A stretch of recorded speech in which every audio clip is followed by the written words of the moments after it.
El viento cortante de febrero transportaba algo más que nieve a través de la plaza de San Vicente esa mañana. Llevaba el peso de vidas destrozadas y el eco de martillos de subasta que decidían destinos humanos como si fueran cabezas de ganado. Lo que estás a punto de presenciar no es solo la historia de un ranchero solitario que pagó una fortuna por una familia destrozada. Es la crónica de cómo un acto de bondad, aparentemente simple, desató una cadena de eventos que sacudió toda una comunidad hasta sus cimientos, exponiendo secretos que poderosos hombres habían matado por mantener ocultos, porque a veces salvar a alguien te salva a ti mismo. Antes de que volvamos, dinos desde dónde nos sintonizas, y si esta historia te conmueve, asegúrate de estar suscrito, porque mañana te he reservado algo muy especial. La escarcha crujía bajo las botas de hombres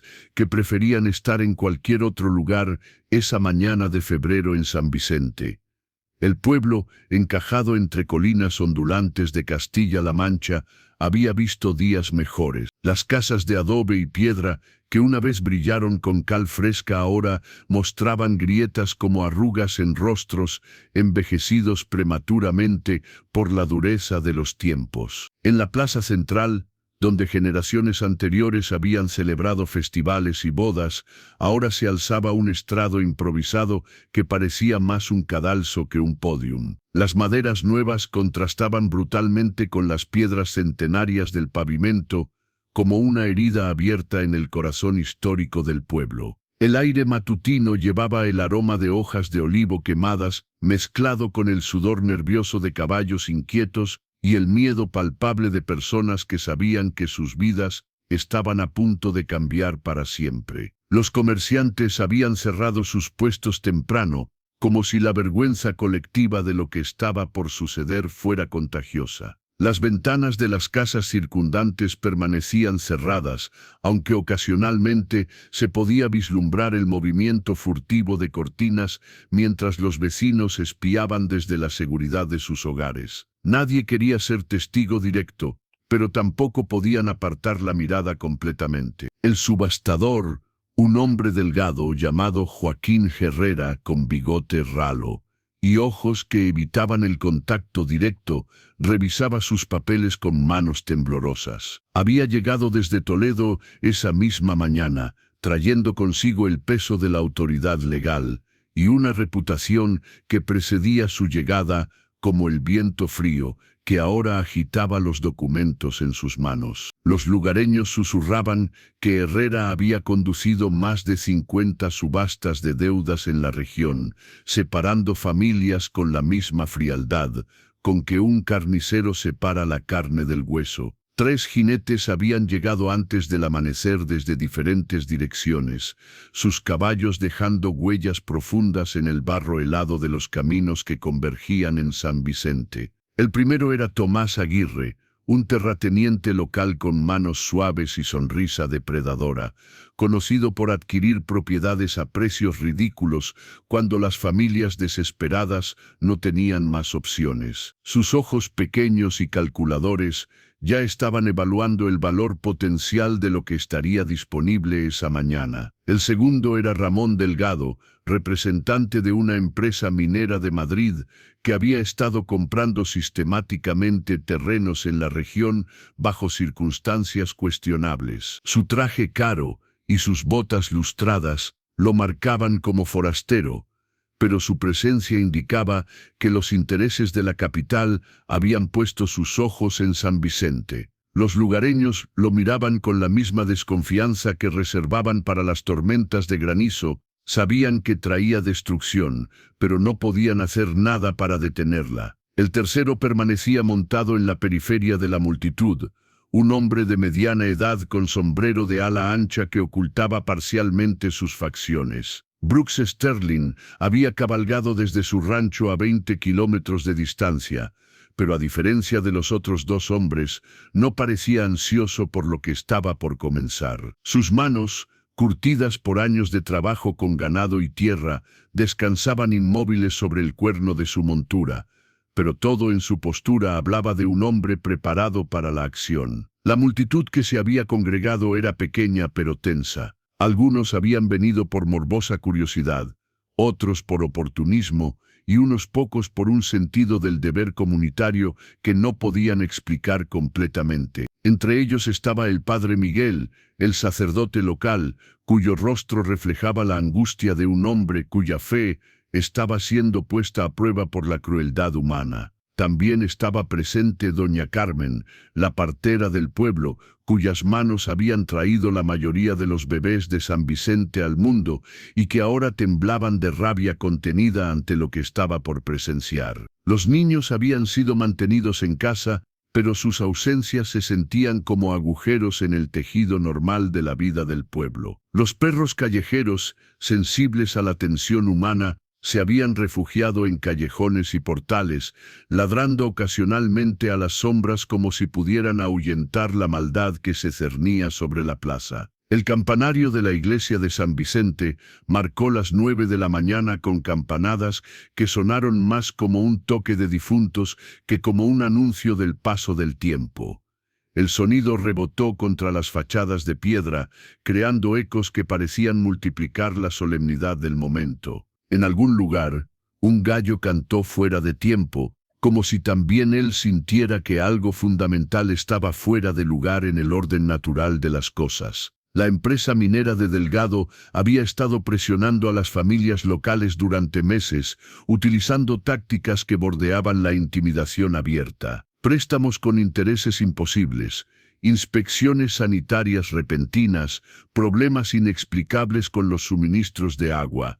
Todo parecía diseñado para quebrar la resistencia de los pequeños propietarios hasta que no tuvieran más opción que vender o enfrentar la ruina total. El viento invernal que bajaba de las colinas llevaba consigo el aroma de romero silvestre y tomillo, hierbas que habían crecido en esa tierra durante siglos, mucho antes de que llegaran las empresas mineras o los subastadores de deudas. Era un recordatorio de que la tierra permanecería mucho después de que se hubieran resuelto los conflictos humanos del día, pero también una burla cruel a las familias que estaban a punto de ser separadas de la única vida que conocían. Brooks Sterling desmontó finalmente, atando su caballo a uno de los postes de hierro que rodeaban la fuente central. Sus botas resonaron contra las piedras mientras se acercaba al borde de la multitud, lo suficientemente cerca para escuchar,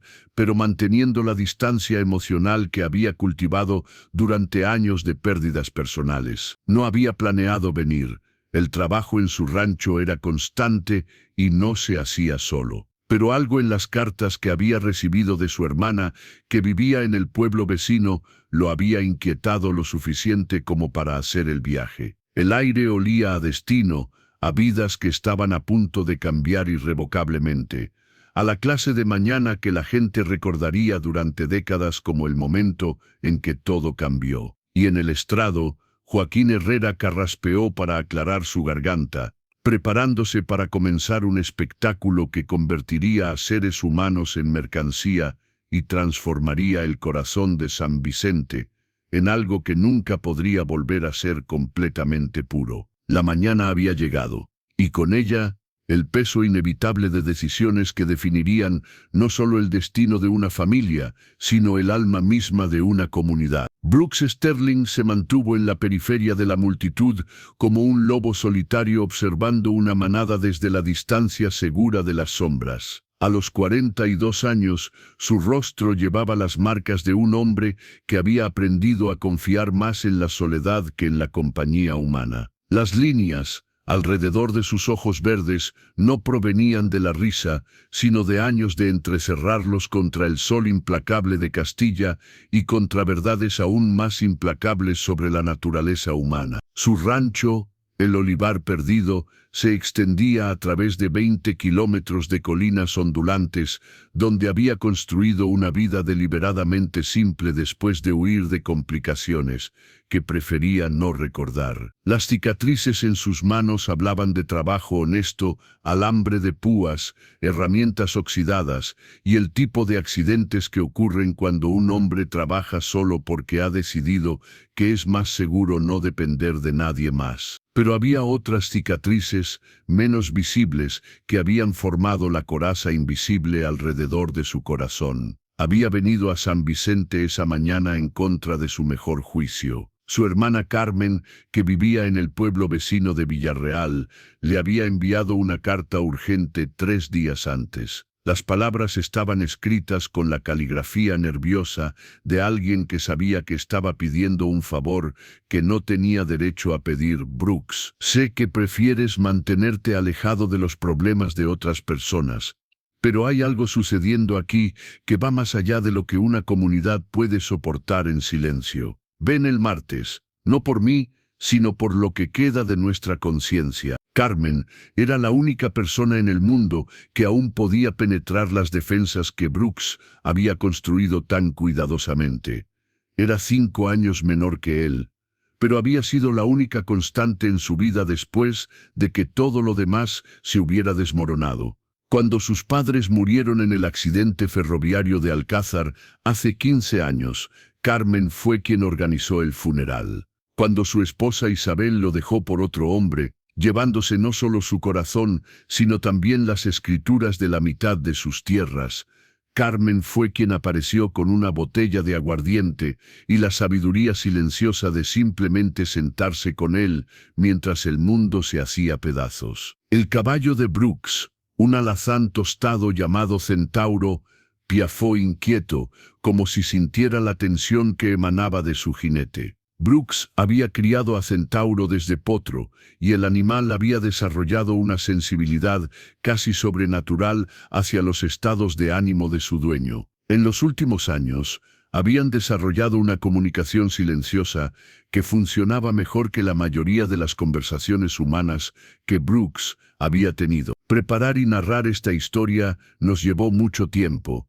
Así que si te está gustando, suscríbete a nuestro canal, significa mucho para nosotros. Ahora volvamos a la historia. La verdad era que Brooks Sterling había llegado a San Vicente con la intención de observar durante 5 minutos, confirmar que los rumores sobre la subasta de deudas eran exagerados y luego regresar a la seguridad de sus colinas, donde los únicos problemas que tenía que resolver involucraban ganado perdido y cercas rotas. Los problemas humanos eran más complicados, más dolorosos y siempre terminaban traicionando a aquellos que se atrevían a involucrarse. Pero mientras observaba a la multitud congregada, algo en la atmósfera lo inquietaba profundamente.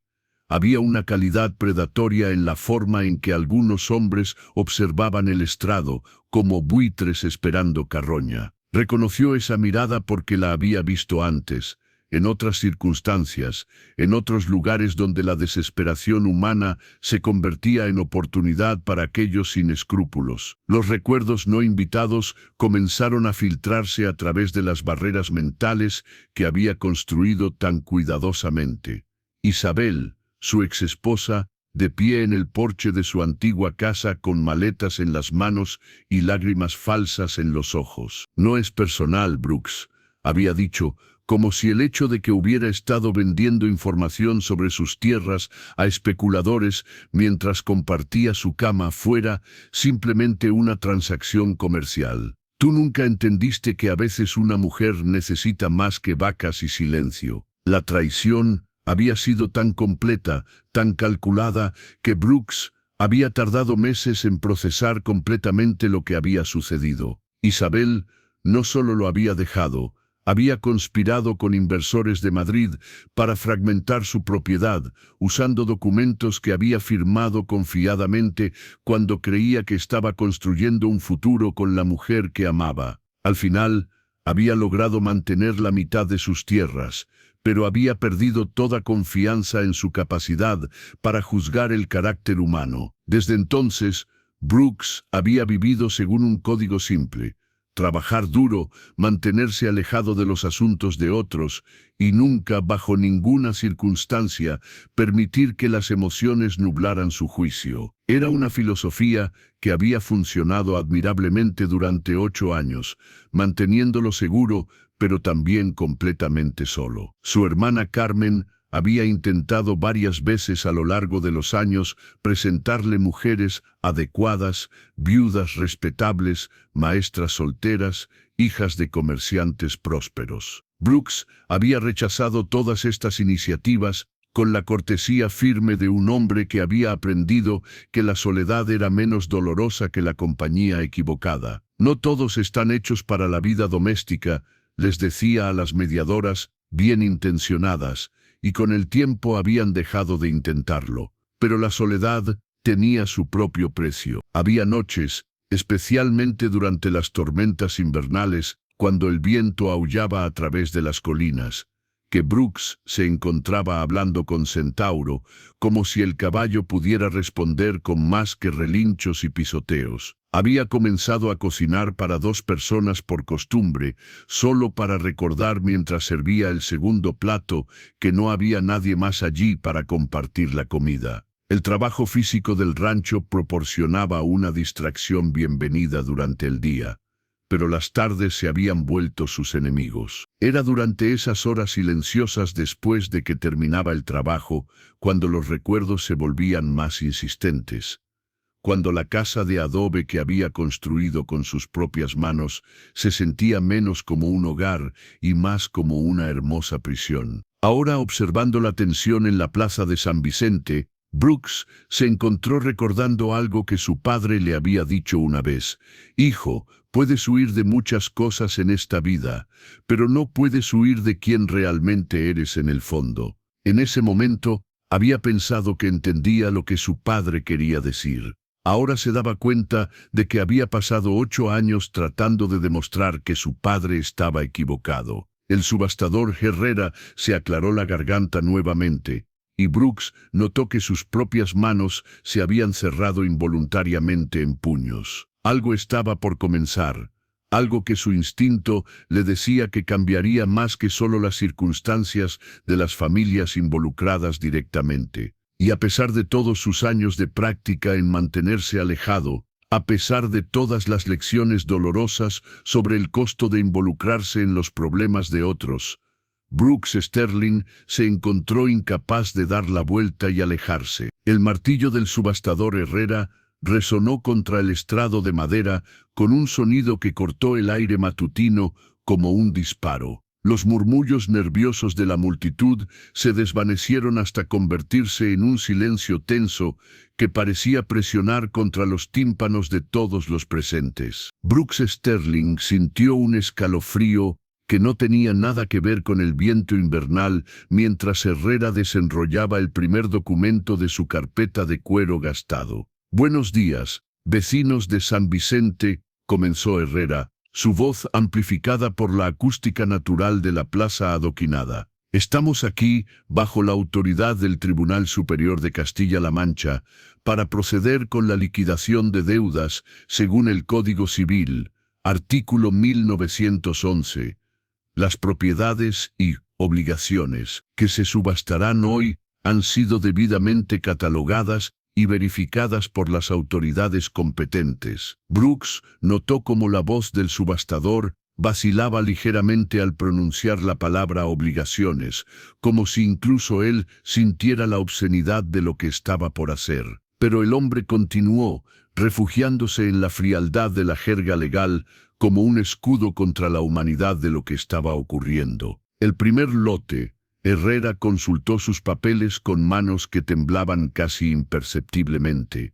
Corresponde a la liquidación de la deuda contraída por el difunto Sebastián Croft con la Compañía Minera de Extremadura. Deuda total, 800 escudos de oro, más intereses acumulados durante 18 meses. Total a liquidar, 1.200 escudos.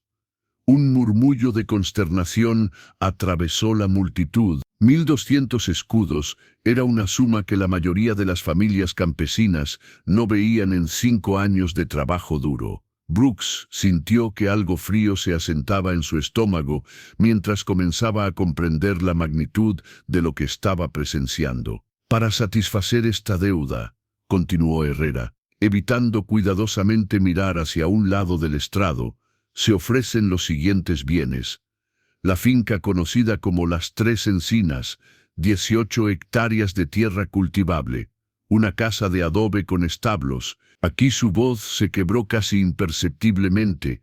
Los servicios laborales de la viuda, Eira Croft, de 28 años, y sus 3 hijos, por un periodo de servicio a determinar por el adquirente. El silencio que siguió fue tan completo que Brooks pudo escuchar el latido de su propio corazón. Luego, como si hubieran estado esperando esa señal, varios hombres en la multitud comenzaron a moverse, acercándose al estrado con la avidez depredadora de buitres que habían olfateado carroña. Fue entonces cuando Brooks la vio. Eira Croft emergió de un callejón lateral donde había estado esperando, flanqueada por 2 alguaciles que parecían tan incómodos con su tarea como todos los demás. Era una mujer que una vez había sido hermosa, eso era evidente, incluso a través del velo de sufrimiento que ahora cubría sus facciones como una máscara. Su cabello castaño, que probablemente había brillado como miel bajo el sol,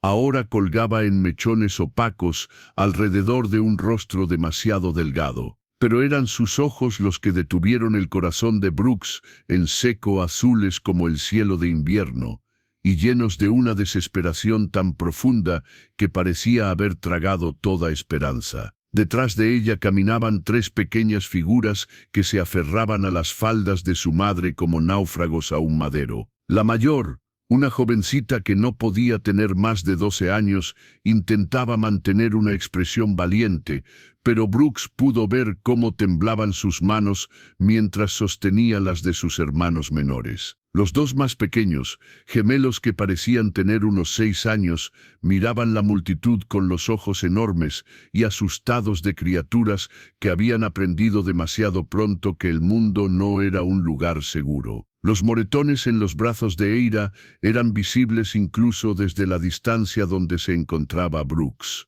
Amarillos y verdes, en varias etapas de curación, contaban una historia de violencia sistemática que hizo que las manos del ranchero se cerraran involuntariamente en puños. Pero era la forma en que ella se movía, cuidadosa, protectora, como si cada paso pudiera despertar algún dolor oculto, lo que reveló la verdadera extensión del abuso que había sufrido. La difunta esposa de Sebastián Croft, explicó Herrera, y Brooks notó la forma deliberada en que el subastador evitaba usar el nombre de Eira, como si negarle su identidad hiciera más fácil tratarla como mercancía.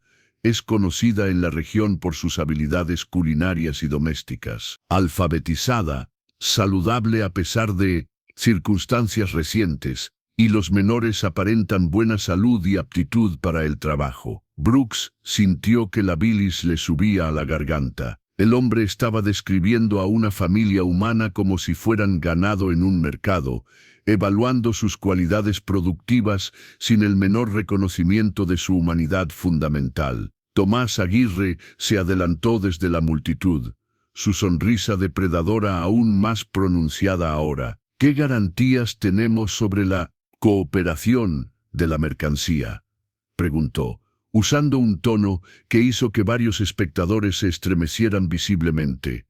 La ley es clara, respondió Herrera. El adquirente tendrá autoridad completa sobre los deudores hasta que la obligación sea satisfecha.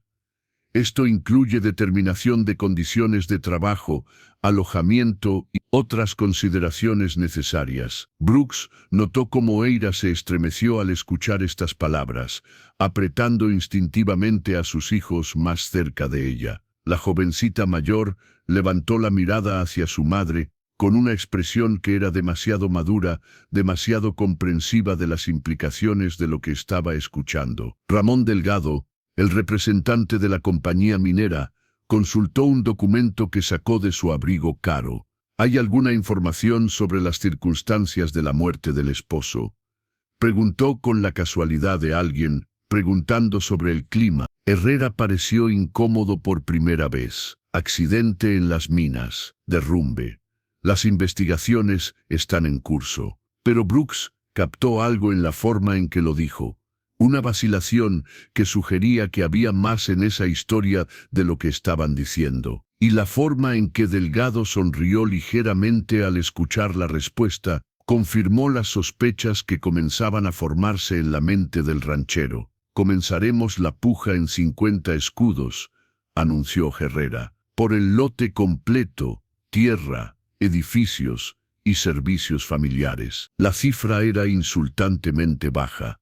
Brooks sabía que solo la tierra valía 10 veces esa cantidad, y la idea de que una familia humana fuera valorada tan casualmente como parte de un lote hizo que algo fundamental se revolviera en su interior.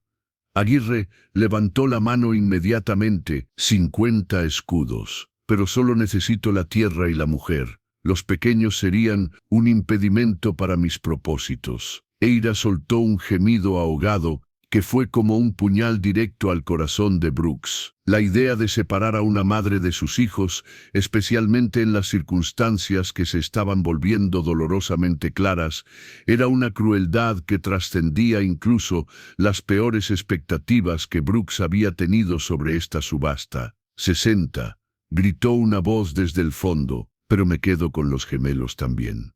Buenos para trabajo de minas. Brooks giró para ver quién había hecho esa oferta y se encontró mirando a un hombre que no reconoció, con la piel curtida por años bajo tierra y ojos que hablaban de una vida gastada en túneles oscuros. La idea de esos pequeños, que no podían tener más de 6 años, siendo forzados al trabajo subterráneo, era tan repugnante que Brooks sintió que algo se quebraba en su interior. Era entonces cuando comprendió completamente lo que estaba presenciando. No era solo una subasta de deudas. Era la disolución sistemática de una familia humana, la venta de seres humanos como si fueran objetos, todo bajo el barniz de legalidad que hacía que los participantes pudieran dormir por las noches diciéndose a sí mismos que solo estaban siguiendo la ley. Y mientras miraba a Ira Croft abrazar a sus hijos con la desesperación de una madre que sabía que estaba a punto de perderlo todo, Brooks Sterling sintió que 8 años de aislamiento cuidadoso se desmoronaban como muros de arena ante una marea imparable. La puja continuó escalando mientras Brooks Sterling observaba desde la periferia cada nueva oferta sintiendo como un golpe físico contra su pecho. El precio había subido a 120 escudos, pero no era el dinero lo que hacía que el aire se volviera cada vez más difícil de respirar. Era la naturaleza cada vez más depravada de las ofertas y las condiciones que los postores comenzaban a especificar abiertamente. 130, gritó un hombre corpulento que Brooks no reconoció, con barba descuidada y ropa que apestaba a alcohol incluso desde la distancia. Y me quedo con toda la familia. Tengo uso para todos. La forma en que el hombre lamió sus labios mientras miraba a Eira hizo que un escalofrío de repulsión recorriera la columna vertebral de Brooks. No había malentendido posible sobre qué tipo de uso tenía en mente.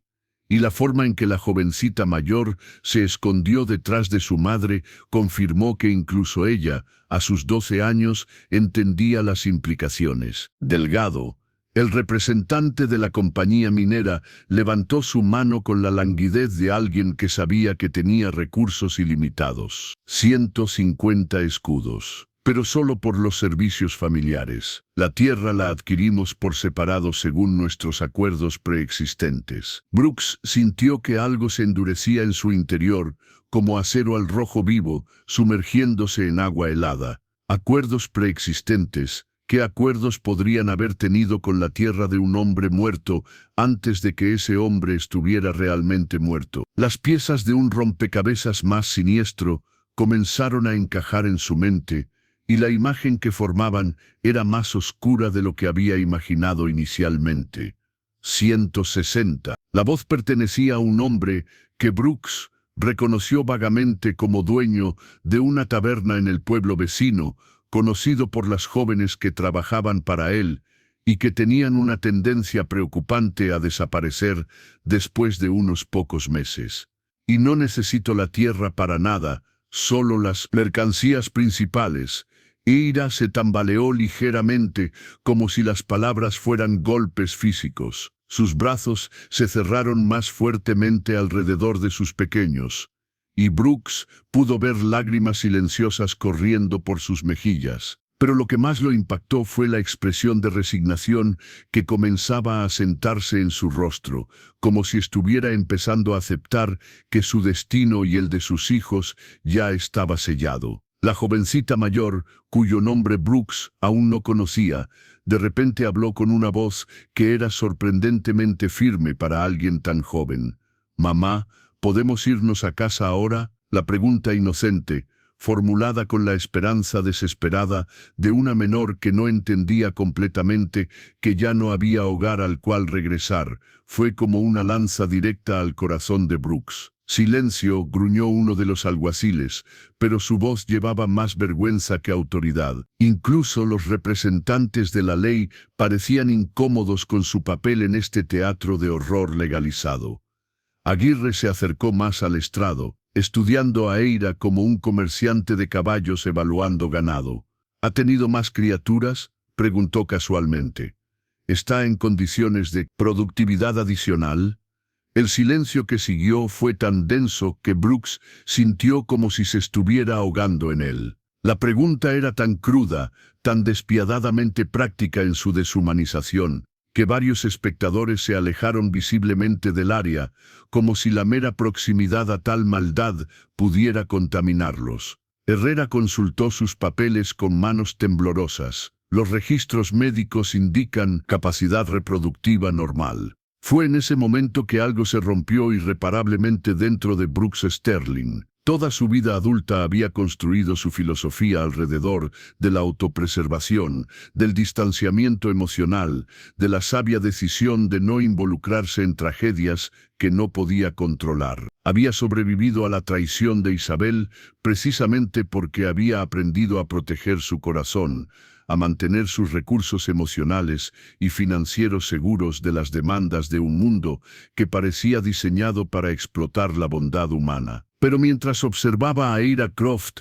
abrazar a sus hijos con la desesperación de una madre que sabía que estos podrían ser sus últimos momentos juntos, mientras veía a esa jovencita valiente intentando consolar a sus hermanos menores con palabras que ella misma no creía, mientras contemplaba la posibilidad real de que esta familia fuera separada y distribuida entre hombres cuyas intenciones eran tan transparentemente malévolas que incluso el subastador parecía avergonzado, Brooks se dio cuenta de que algunos principios eran más importantes que la autopreservación. Recordó las palabras de su padre: «Hijo, puedes huir de muchas cosas en esta vida, pero no puedes huir de quien realmente eres en el fondo». Durante 8 años, había creído que era un hombre prudente, cauteloso, que había aprendido las duras lecciones sobre el costo de confiar en otros. Pero ahora, en este momento de claridad brutal,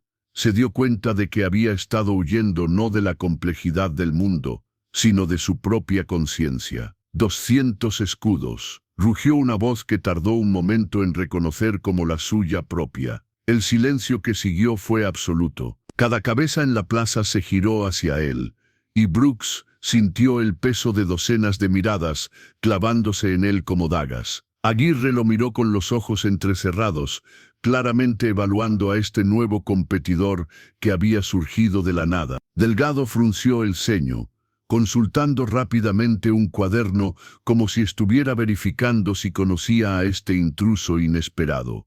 Dijo 200 escudos, señor. Herrera parecía genuinamente confundido por esta intervención dramática. Sterling, Brooks respondió, su voz sonando extrañamente distante a sus propios oídos, como si viniera de muy lejos. Brooks Sterling de El Olivar Perdido.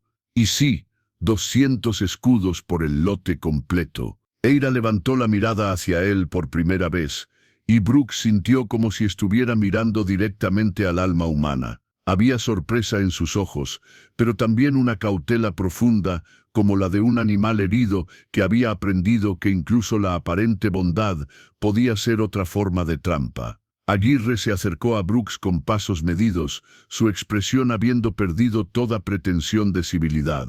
Esa es una suma considerable para un ranchero. Sterling, ¿está seguro de que tiene recursos para respaldar esa oferta? Brooks metió la mano en su chaqueta y sacó una bolsa de cuero que había traído inicialmente para comprar suministros en el mercado. El peso de las monedas de oro que tintinearon dentro silenciaron cualquier duda sobre su solvencia financiera. Era dinero que había ahorrado durante 3 años para expandir su rebaño, para construir un nuevo granero, para asegurar su futuro económico. Ahora lo estaba apostando todo en un impulso que desafiaba toda lógica práctica.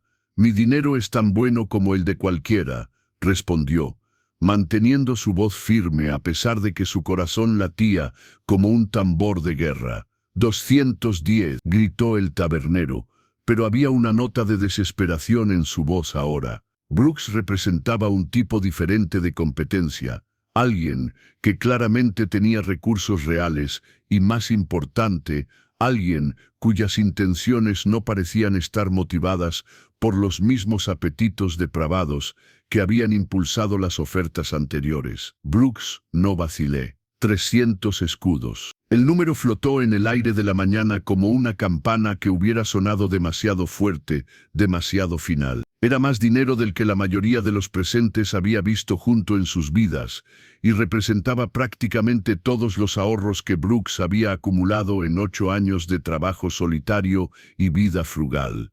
Delgado se adelantó, claramente alarmado por este desarrollo inesperado. «Señor Sterling, quizás no comprende completamente la naturaleza de lo que está adquiriendo. Las obligaciones legales, las responsabilidades.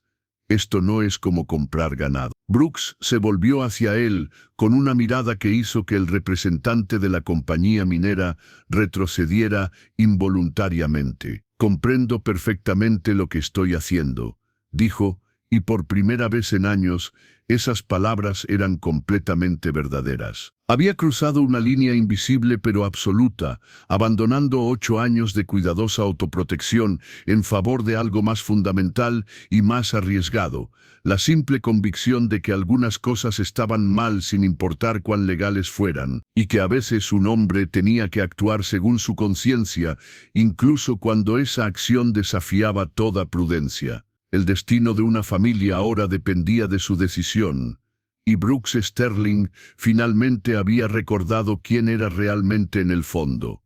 Una vez, 2 veces, la voz de Herrera se quebró ligeramente mientras levantaba el martillo, sus ojos recorriendo la multitud en busca de cualquier oferta final que pudiera rescatarlo de la responsabilidad de completar esta transacción extraordinaria. El silencio se extendía como una cuerda tensa a punto de romperse, cargado con la tensión de decisiones irrevocables y futuros inciertos.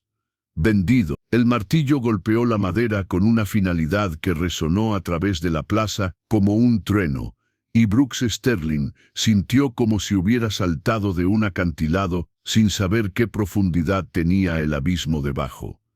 «Al señor Brooks Sterling por 300 escudos de oro». El murmullo que siguió fue como el zumbido de un enjambre de abejas perturbado. Docenas de conversaciones susurradas estallaron simultáneamente mientras los espectadores procesaban lo que acababan de presenciar. Un ranchero solitario había aparecido de la nada y había superado a todos los postores con una suma que desafiaba toda lógica económica, rescatando a una familia de un destino que todos sabían habría sido peor que la muerte. Aguirre se acercó a Brooks con pasos lentos y deliberados, sus ojos pequeños brillando con una rabia apenas contenida. «Espero que sepa lo que está haciendo, Sterling», murmuró en voz lo suficientemente baja como para que solo Brooks pudiera escucharlo. «Esta región puede ser peligrosa para forasteros que no entienden cómo funcionan las cosas aquí». Brooks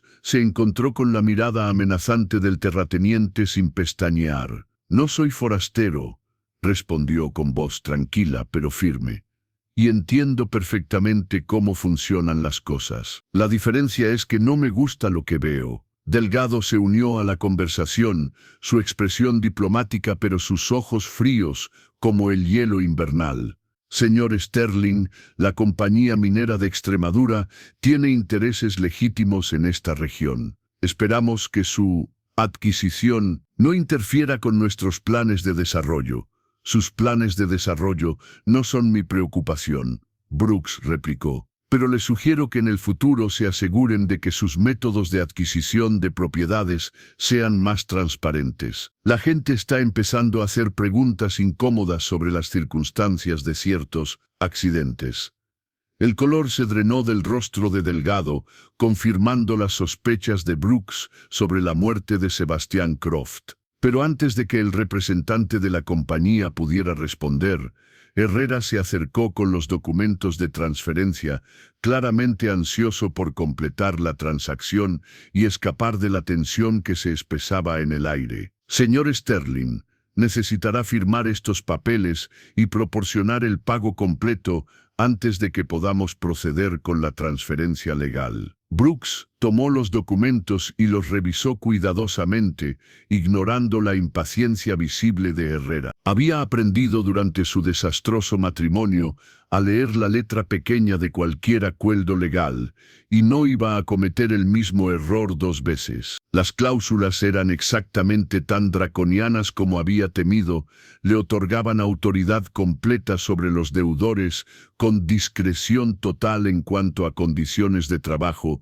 alojamiento y disciplina. El lenguaje legal convertía a seres humanos en propiedades, pero Brooks sabía que firmando estos papeles también obtenía el poder de anular efectivamente esas mismas cláusulas. Una vez que Eira y sus hijos estuvieran bajo su protección legal, él podría determinar exactamente qué significarían esos términos en la práctica. Firmó con trazos firmes y decididos, luego contó meticulosamente 300 escudos de oro sobre la mesa improvisada que Herrera había instalado. Cada moneda que tintineó contra la madera representaba semanas de trabajo duro, noches de planificación cuidadosa y sueños de expansión que ahora estaba sacrificando por principios que no había sabido que todavía poseía. La transferencia está completa, anunció Herrera, visiblemente aliviado de poder terminar con este asunto incómodo.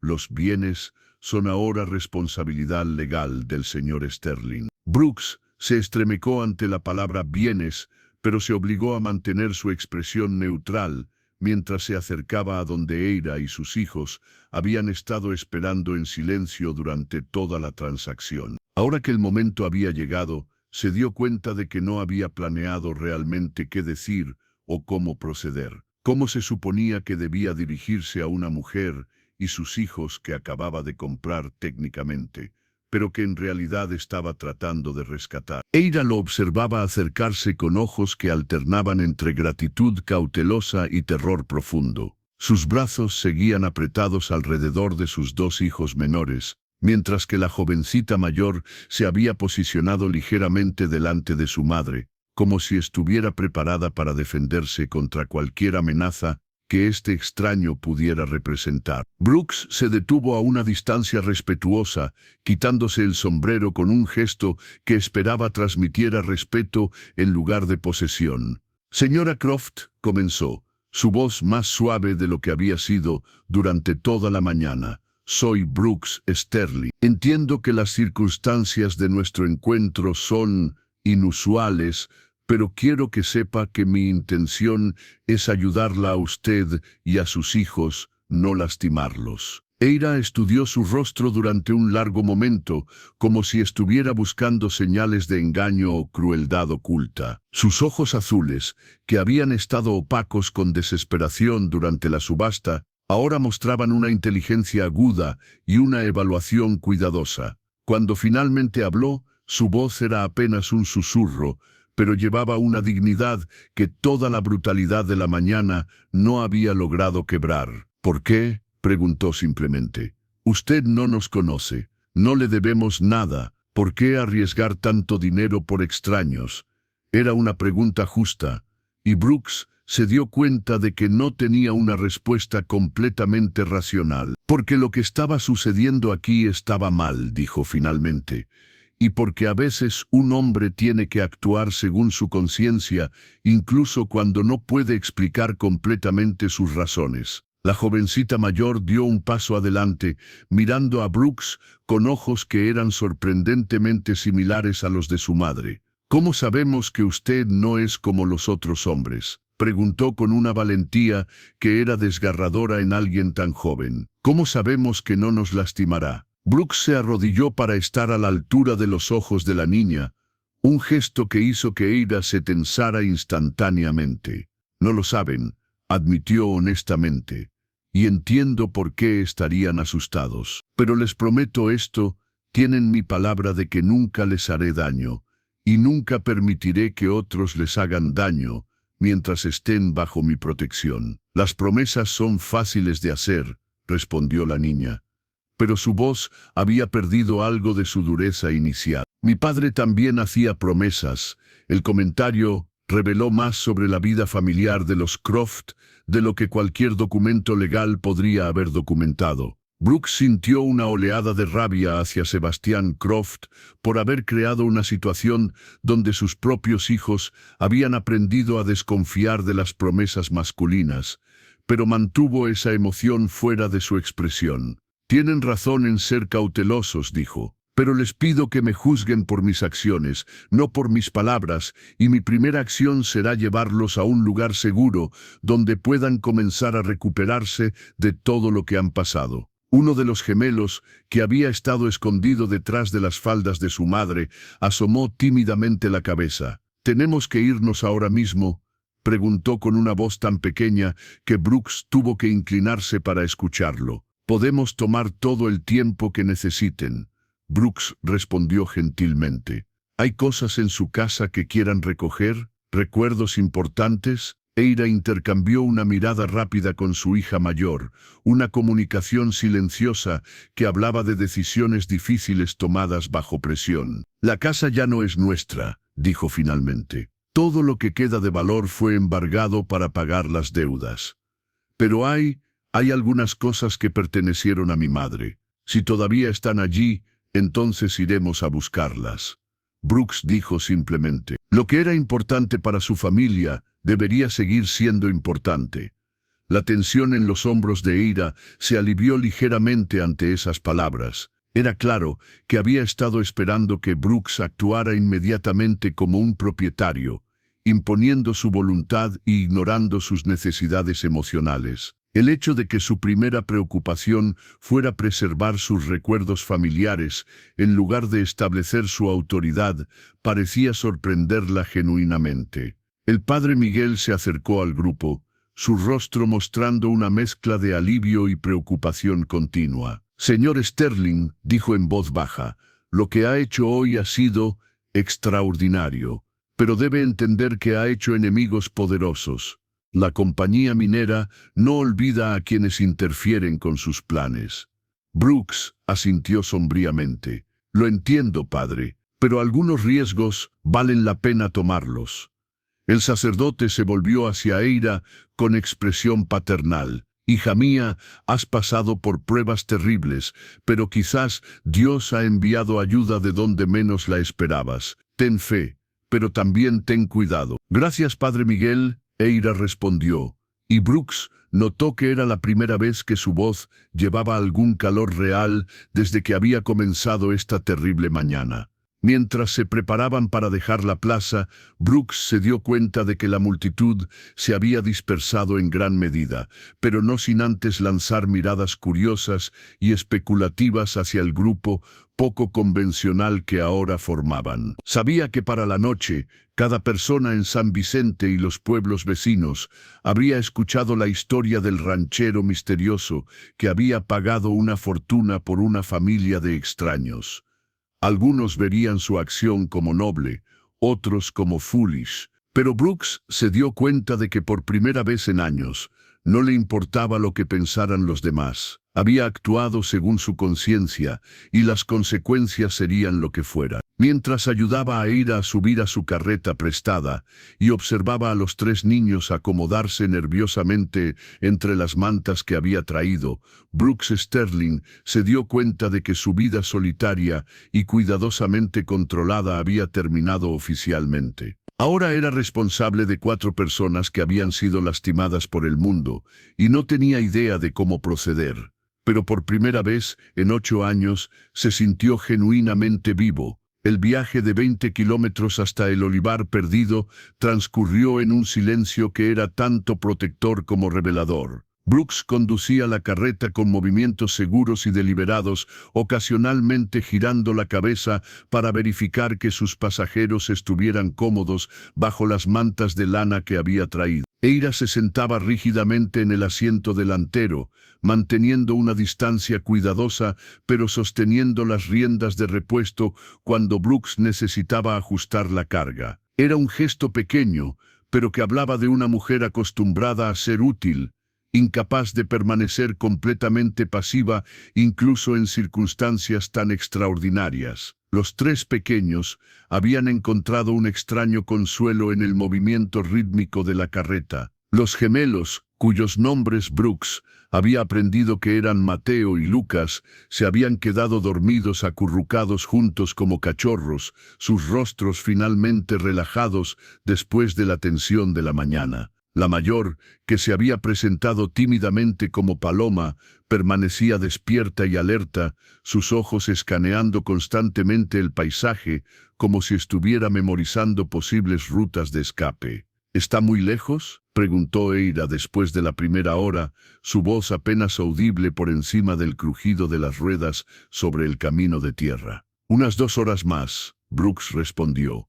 «¿Están cómodos? Podemos parar si necesitan descansar». Eira negó con la cabeza, pero Brooks notó cómo se tocaba discretamente las costillas del lado izquierdo, un gesto inconsciente que sugería dolor persistente. Los moretones en sus brazos eran solo la evidencia visible de un patrón de abuso que probablemente había durado años, y Brooks sintió una oleada renovada de rabia hacia Sebastian Croft por haber convertido a su propia familia en víctimas. «Señor Sterling», Paloma habló de repente desde la parte trasera de la carreta, «¿por qué vive tan lejos de todo el mundo?». Era una pregunta perceptiva viniendo de alguien tan joven, y Brooks se tomó un momento para considerar su respuesta. «A veces un hombre necesita espacio para pensar», dijo finalmente. «Y los animales son compañía más simple que las personas». «¿Está triste?».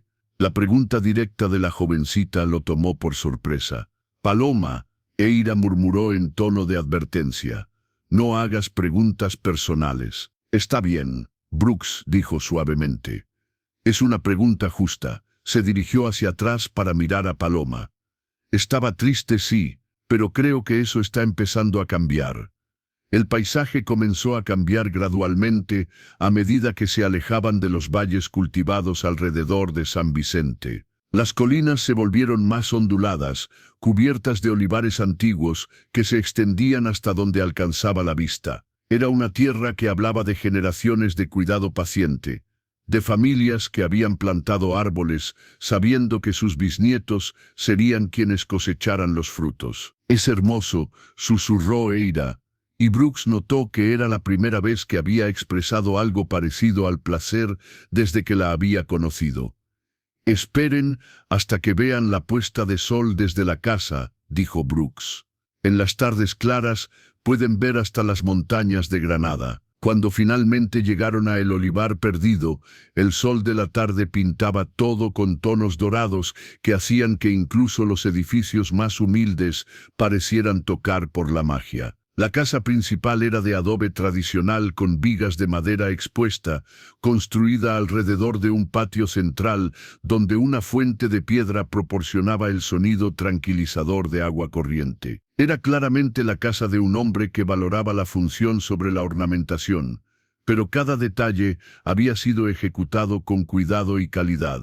Los gemelos despertaron cuando la carreta se detuvo, sus ojos abriéndose para tomar este nuevo mundo que sería su hogar. Brooks observó sus reacciones cuidadosamente, recordando lo importante que era que se sintieran seguros desde el primer momento. ¿Podemos explorar?, preguntó Mateo, el más aventurero de los gemelos. Después de que se instalen, Brooks respondió.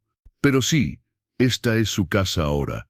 Pueden ir donde quieran. Eira bajó de la carreta con movimientos cuidadosos, claramente favoreciendo su lado izquierdo. Brooks fingió no notar, pero hizo una nota mental de consultar discretamente con el médico del pueblo sobre tratamientos para costillas posiblemente fracturadas. Les mostraré dónde pueden dormir, dijo Brooks, guiando al grupo hacia la casa. Preparé las 2 habitaciones de huéspedes. Pensé que Paloma podría querer su propia habitación, y usted podría compartir con los gemelos hasta que decidamos arreglos más permanentes. La vacilación en su voz reveló lo mucho que estaba improvisando. Nunca había tenido que considerar las necesidades de una familia, especialmente una que había sido traumatizada.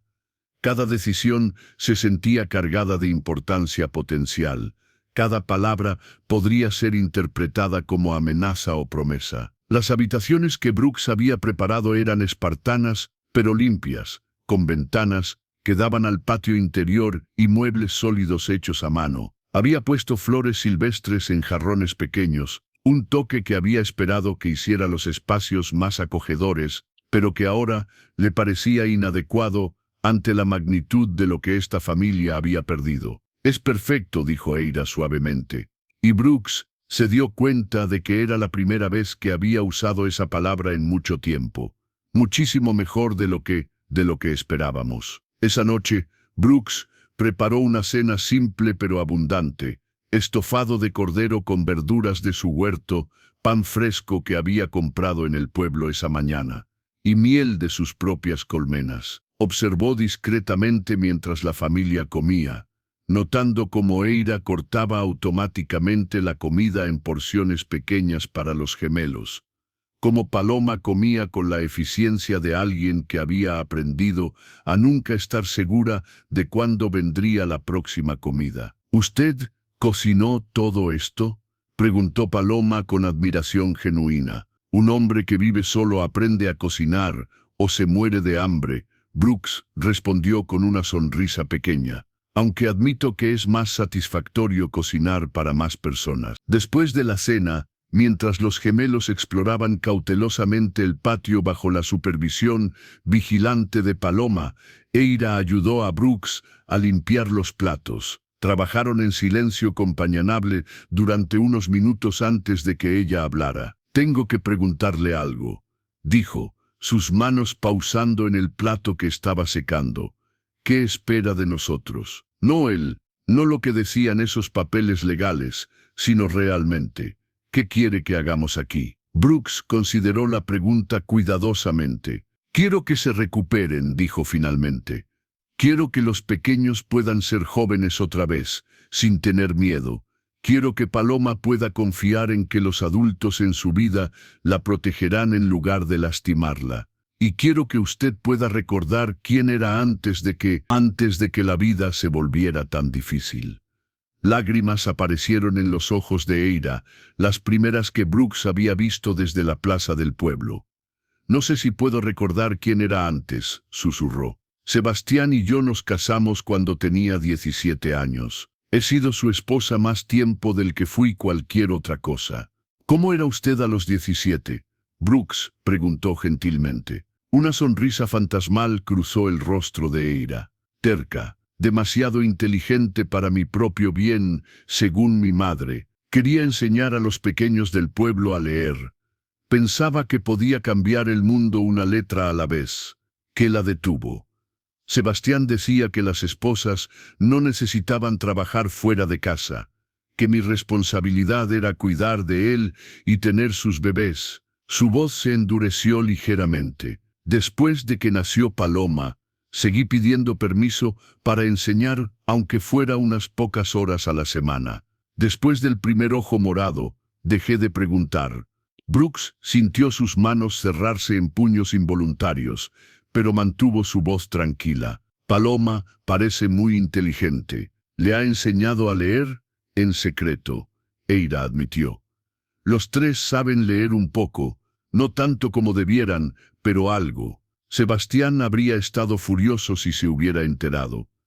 Aquí no hay secretos necesarios, Brooks, dijo firmemente. Y hay una escuela en Villarreal, si quieren continuar su educación. Vacilé. Si usted quisiera enseñar otra vez, estoy seguro de que hay familias en la región que valorarían esa oportunidad para sus hijos. La idea parecía tan extraña a Eira que casi se rió. ¿Enseñar? Después de todo lo que ha pasado, ¿quién me contrataría? Alguien que valora la inteligencia y la determinación por encima de las circunstancias. Brooks respondió. Alguien que entiende que a veces las mejores maestras son aquellas que han superado sus propias dificultades. Durante las siguientes semanas, una rutina comenzó a emerger en el olivar perdido. Brooks descubrió que Eira tenía un don natural para organizar el hogar de maneras que él nunca había imaginado. Sin que él se lo pidiera, comenzó a preparar comidas que transformaron su dieta espartana en algo que realmente esperaba con anticipación. Sus habilidades culinarias eran extraordinarias, capaces de convertir ingredientes simples en platos que rivalizaban con cualquier cosa que hubiera probado en las mejores posadas. Pero más importante que sus habilidades domésticas era la forma en que gradualmente había comenzado a relajarse. Los movimientos cuidadosos y temerosos de sus primeros días fueron reemplazados por una gracia natural que sugería cómo había sido antes de que el miedo se convirtiera en su compañero constante. Los pequeños también estaban floreciendo. Los gemelos habían desarrollado una fascinación por los animales del rancho, especialmente las cabras que Brooks mantenía para leche y queso. Paloma había encontrado refugio en la pequeña biblioteca que Brooks había acumulado a lo largo de los años, devorando cada libro con una hambre que hablaba de una mente que había estado demasiado tiempo privada de estimulación intelectual. Una tarde, mientras Brooks reparaba una cerca rota, Eira se acercó con una taza de té y se sentó en una piedra cercana. Era la primera vez que había iniciado una conversación puramente social desde su llegada. «¿Puedo preguntarle sobre su esposa?», dijo después de un momento. Vi que había ropa de mujer en uno de los armarios. Brooks pausó en su trabajo, considerando qué tanto revelar. «Isabel», dijo finalmente. «Estuvimos casados durante 4 años. Se fue hace 8 años. ¿Murió? No. Se fue con otro hombre y con la mitad de mis tierras». La amargura que había mantenido enterrada durante años se filtró en su voz a pesar de sus esfuerzos por controlarla. Eira asintió, como si entendiera algo fundamental. «Los hombres no son los únicos que pueden lastimar», dijo suavemente. «A veces las traiciones más profundas vienen de aquellos en quienes más confiamos». Era la primera vez que alguien había expresado comprensión por su situación sin ofrecer consejos o juicios, y Brooks sintió algo aflojarse en su pecho que había estado apretado durante años. «¿Por eso vive solo?», preguntó Eira. «Era más seguro», Brooks admitió. «O al menos. Eso pensaba.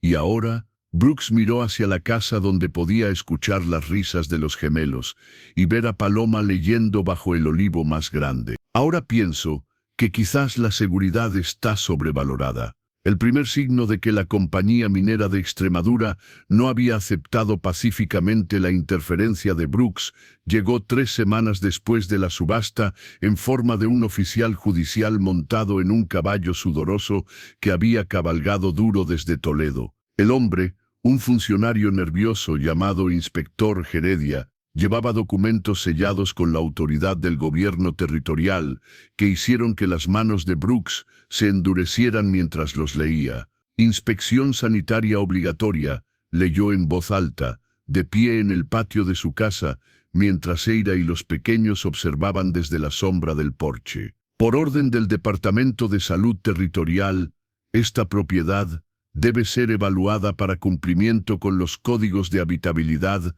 para familias con menores. El timing era demasiado conveniente para ser coincidencia. Durante 8 años, Brooks había vivido en el olivar, perdido sin que ningún oficial gubernamental mostrara el menor interés en sus condiciones de vida. Ahora, apenas un mes después de desafiar públicamente los intereses de la compañía minera, de repente se había convertido en una preocupación urgente para las autoridades territoriales.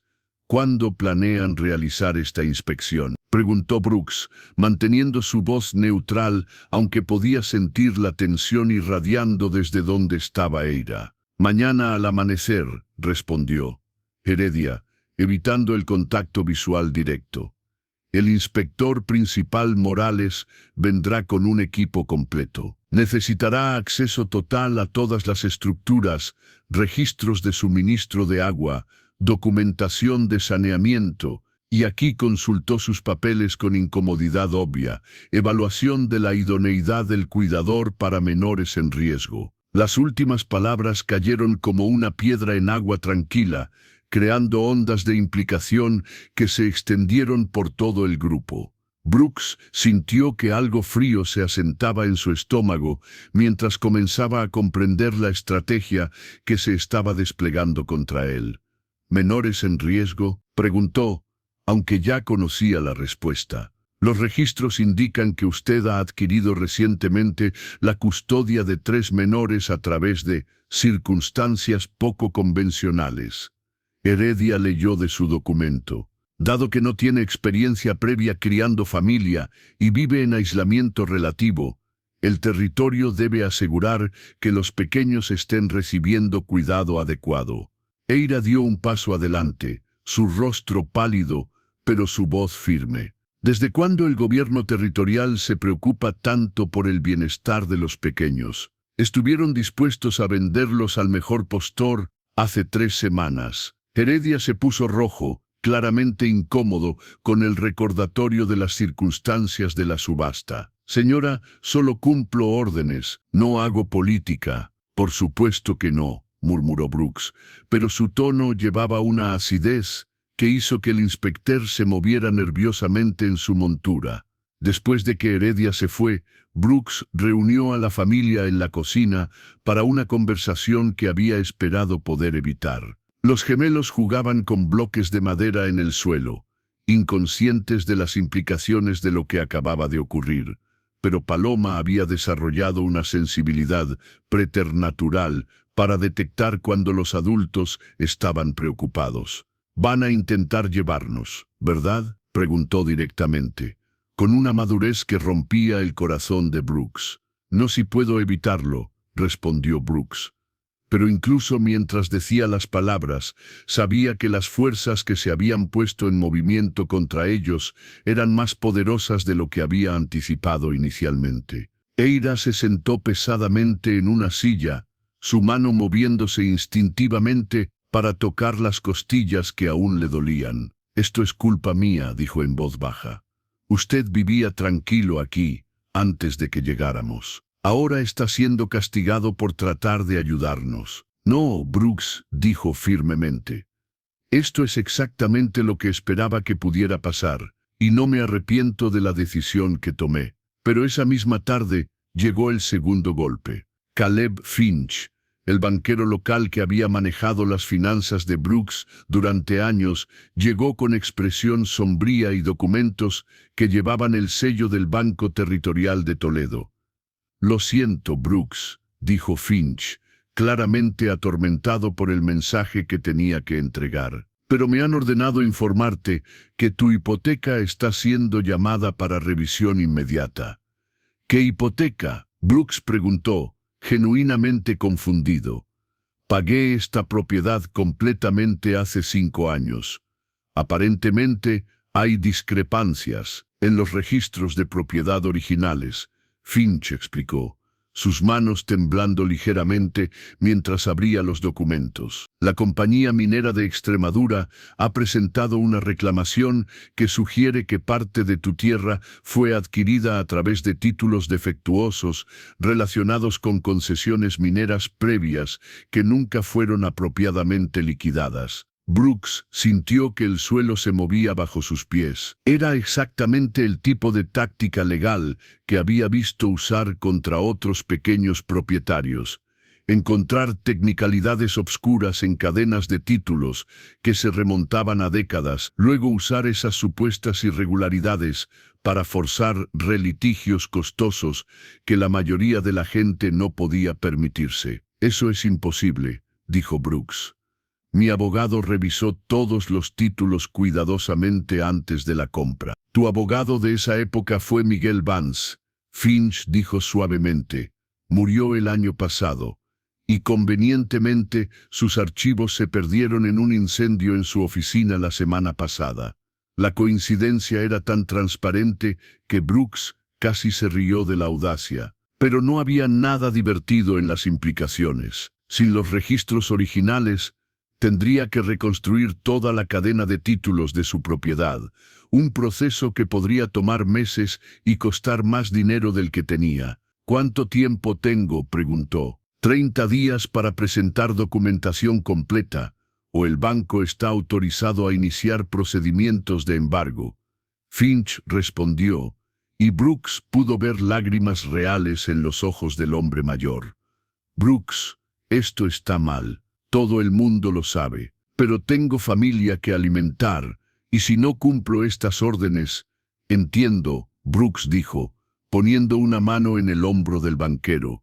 «No es culpa tuya, Caleb». Pero esa noche, después de que los pequeños se habían acostado, Brooks y Eira se sentaron en el patio bajo las estrellas, enfrentando la realidad de que estaban siendo atacados sistemáticamente por fuerzas que tenían recursos aparentemente ilimitados. «Podrían haberlo hecho en cualquier momento durante los últimos 8 años», Eira observó. «El hecho de que estén actuando ahora significa que esto es represalia directa por lo que hizo en la subasta». «Sí», Brooks concordó.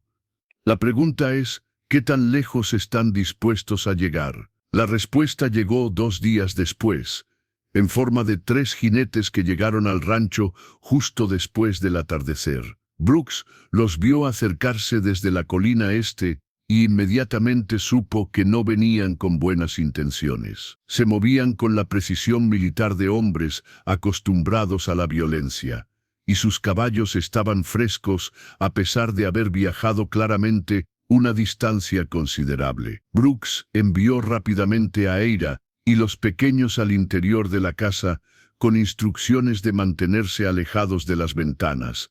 Luego salió al patio frontal con su rifle Winchester cargado pero mantenido casualmente a su lado. El líder del grupo era un hombre que Brooks no había visto antes, alto, con cicatrices que sugerían experiencia en combate real, y ojos que evaluaban todo con la frialdad de un depredador. Sus compañeros se desplegaron en una formación que efectivamente rodeó la casa, cortando todas las rutas de escape obvias. «Señor Sterling», dijo el líder, su voz educada pero llevando una amenaza implícita que era imposible de ignorar. «Soy Jude Thorne, representante de seguridad de la compañía minera de Extremadura. Necesitamos tener una conversación». «Estoy escuchando», Brooks respondió, manteniendo su propia voz tranquila, pero permitiendo que sus manos se movieran hacia una posición que le daría acceso rápido a su arma si fuera necesario. «Mis empleadores están preocupados por ciertos malentendidos que han surgido recientemente», Thorne continuó. «Específicamente, su interferencia en asuntos comerciales legítimos y su aparente intención de obstruir el desarrollo de recursos naturales vitales en esta región». «No sé de qué está hablando», Brooks dijo, aunque ambos sabían que era una mentira transparente. Thorne sonrió, pero no había calidez en la expresión. «Señor Sterling, tanto usted como yo sabemos exactamente de qué estoy hablando. La familia Croft poseía información y documentos que son de considerable interés para mis empleadores. Esa información ahora está presumiblemente en su posesión». Brooks sintió una pieza más del rompecabezas encajar en su lugar. No se trataba solo de venganza por haber interferido en la subasta. La compañía minera creía que Sebastian Croft había dejado evidencia de sus actividades ilegales, y ahora asumían que esa evidencia estaba en manos de Brooks. No tengo ni idea de qué información está buscando, Brooks dijo truthfully, y aun si la tuviera, no sería asunto suyo. Ah, pero ese es donde se equivoca, Thorne replicó. Vea, ciertos documentos fueron robados de las oficinas de la compañía antes de la muerte de Sebastian Croft. Documentos que podrían ser malinterpretados por personas que no entienden las complejidades de las operaciones mineras modernas. La amenaza implícita era clara. Sebastián había robado documentos incriminatorios antes de su muerte, y la compañía los quería de vuelta a cualquier costo. Además, Thorne continuó, mis empleadores están preocupados por el bienestar de los pequeños Croft. Después de todo, han pasado por traumas considerables, y vivir en aislamiento con un extraño podría no ser el mejor ambiente para su recuperación. Brooks sintió que su sangre se enfrió. La amenaza a los pequeños era una línea que no había esperado que cruzaran tan abiertamente. Los pequeños están perfectamente bien donde están, dijo, su voz adquiriendo una dureza que hizo que Thorne levantara una ceja ligeramente. Por supuesto, por ahora, Thorne concordó. Pero los accidentes pueden suceder en ranchos aislados, incendios, animales peligrosos, caídas desafortunadas. Sería terrible si algo les pasara debido a supervisión inadecuada. El mensaje era cristalino, entrega lo que queremos, o la familia que habías rescatado sufriría las consecuencias. Brooks levantó ligeramente su rifle, un movimiento sutil, pero que todos los presentes notaron inmediatamente. Creo que esta conversación ha terminado, dijo, tranquilamente. Thorne asintió como si hubiera esperado exactamente esa respuesta. Por supuesto. Pero señor Sterling, le sugiero que considere cuidadosamente su posición.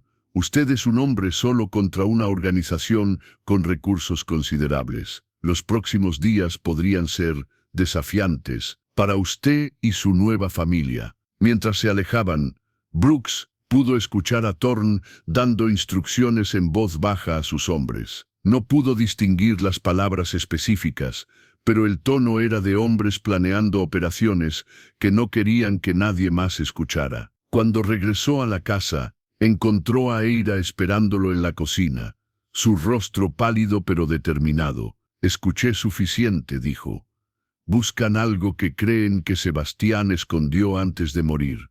¿Sabe usted qué podría ser? Brooks preguntó. Eira vaciló, luego asintió lentamente. Creo que sí, y creo que sé dónde podría estar escondido. La revelación de Eira llegó en susurros entrecortados, mientras los pequeños dormían, las palabras cayendo como piedras en el silencio tenso de la cocina. Brooks se había servido un vaso de aguardiente para calmar sus nervios después del encuentro con Thorne, pero ahora la bebida permanecía intacta sobre la mesa mientras procesaba lo que Eira le estaba contando. Sebastián no era solo un trabajador de las minas, comenzó, sus manos temblando ligeramente mientras hablaba. Era contador auxiliar, encargado de registrar los envíos de mineral y las cantidades extraídas. Al principio pensé que simplemente era bueno con los números, pero después descubrí que había algo más. Se levantó y caminó hacia la ventana, mirando hacia la oscuridad, como si esperara ver figuras amenazantes emergiendo de las sombras. Durante los últimos 2 años, Sebastián había estado tomando notas, copiando documentos. Decía que la compañía estaba robando no solo a los trabajadores, sino al propio gobierno territorial. Brooks se inclinó hacia adelante, su atención completamente capturada. ¿Qué tipo de documentos?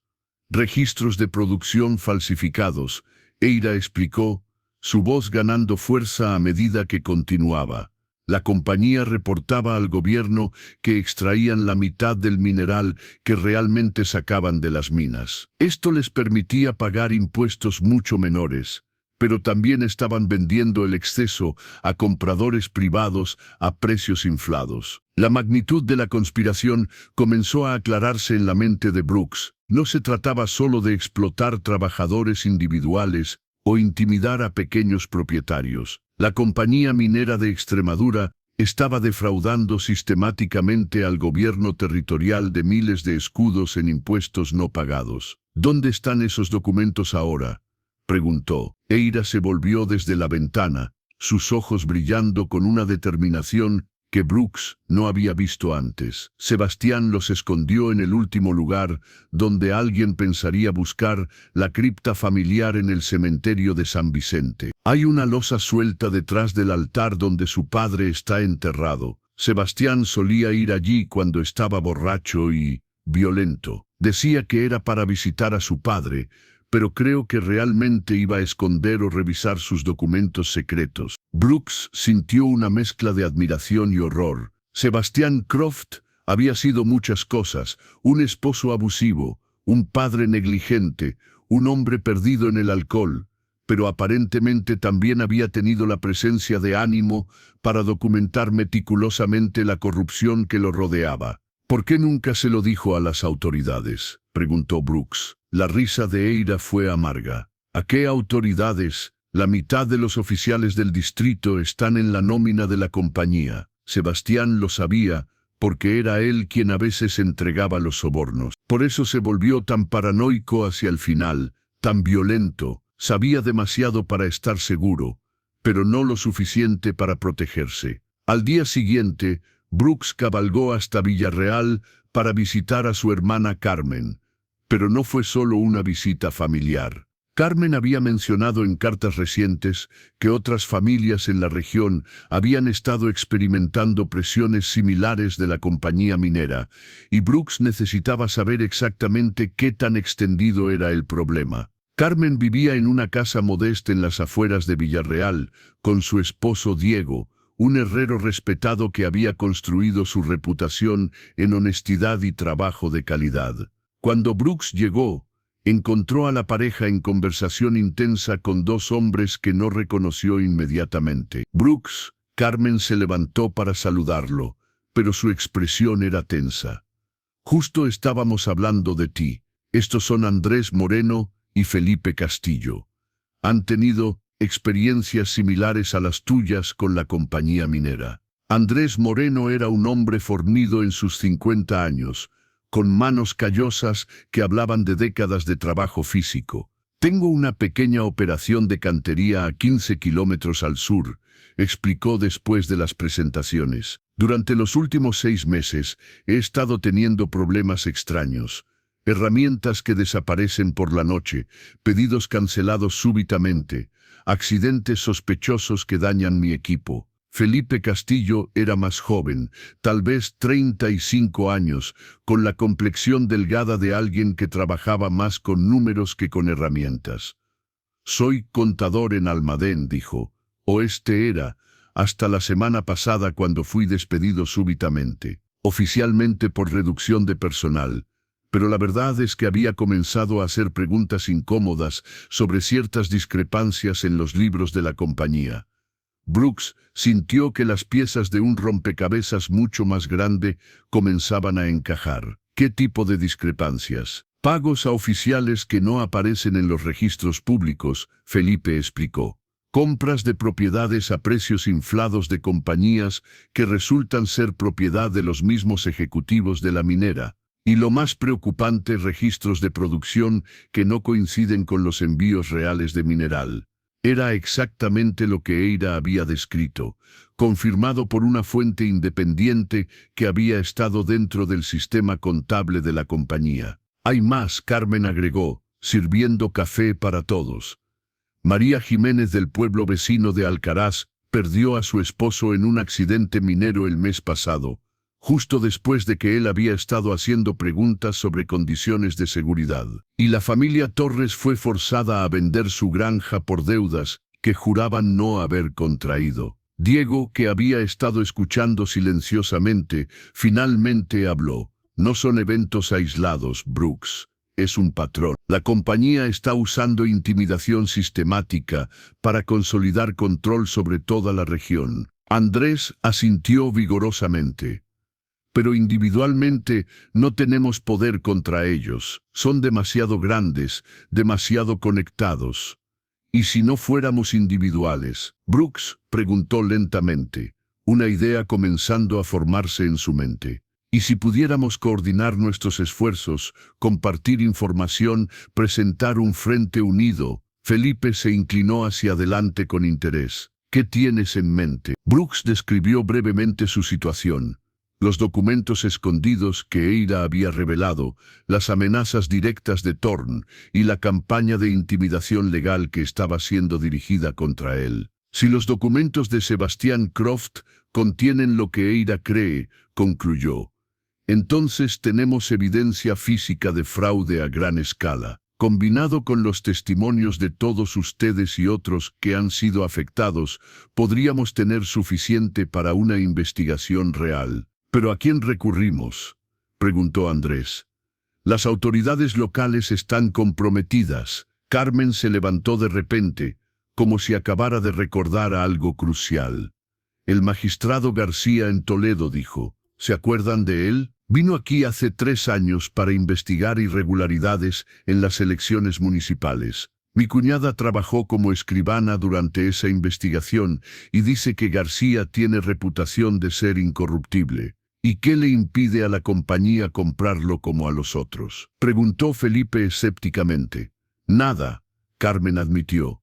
Pero es nuestra mejor opción, y si presentamos evidencia sólida respaldada por múltiples testigos, será más difícil para ellos descartarla. Durante las siguientes 3 horas, el grupo desarrolló un plan que era tanto audaz como desesperado. Brooks regresaría esa noche para recuperar los documentos escondidos por Sebastián. Felipe usaría sus conexiones en el mundo contable para verificar y analizar cualquier evidencia que encontraran. Andrés y Diego organizarían reuniones discretas con otras familias afectadas para documentar sus experiencias. Carmen coordinaría la comunicación con el magistrado García en Toledo.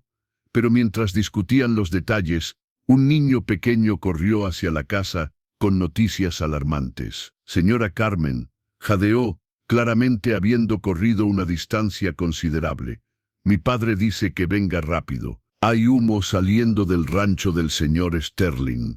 Brooks sintió que su sangre se convertía en hielo. Se montó en Centauro, antes de que nadie más pudiera reaccionar, espoleando al caballo hacia una carrera desesperada de vuelta a el olivar perdido. Carmen y Diego lo siguieron en su propia montura, mientras Andrés y Felipe corrían hacia el pueblo para buscar ayuda adicional. El viaje de vuelta a casa se sintió como una eternidad, cada minuto estirado hasta el punto de ruptura por el miedo de lo que podría encontrar. Las amenazas de Thorne resonaban en su mente. Los accidentes pueden suceder en ranchos aislados, incendios, animales peligrosos, caídas desafortunadas. Cuando finalmente llegó a la cima de la colina, que daba vista a su propiedad, Brooks vio que no era la casa principal la que estaba en llamas, sino el granero donde almacenaba la mayoría de su grano para el invierno. Las llamas se alzaban hacia el cielo nocturno,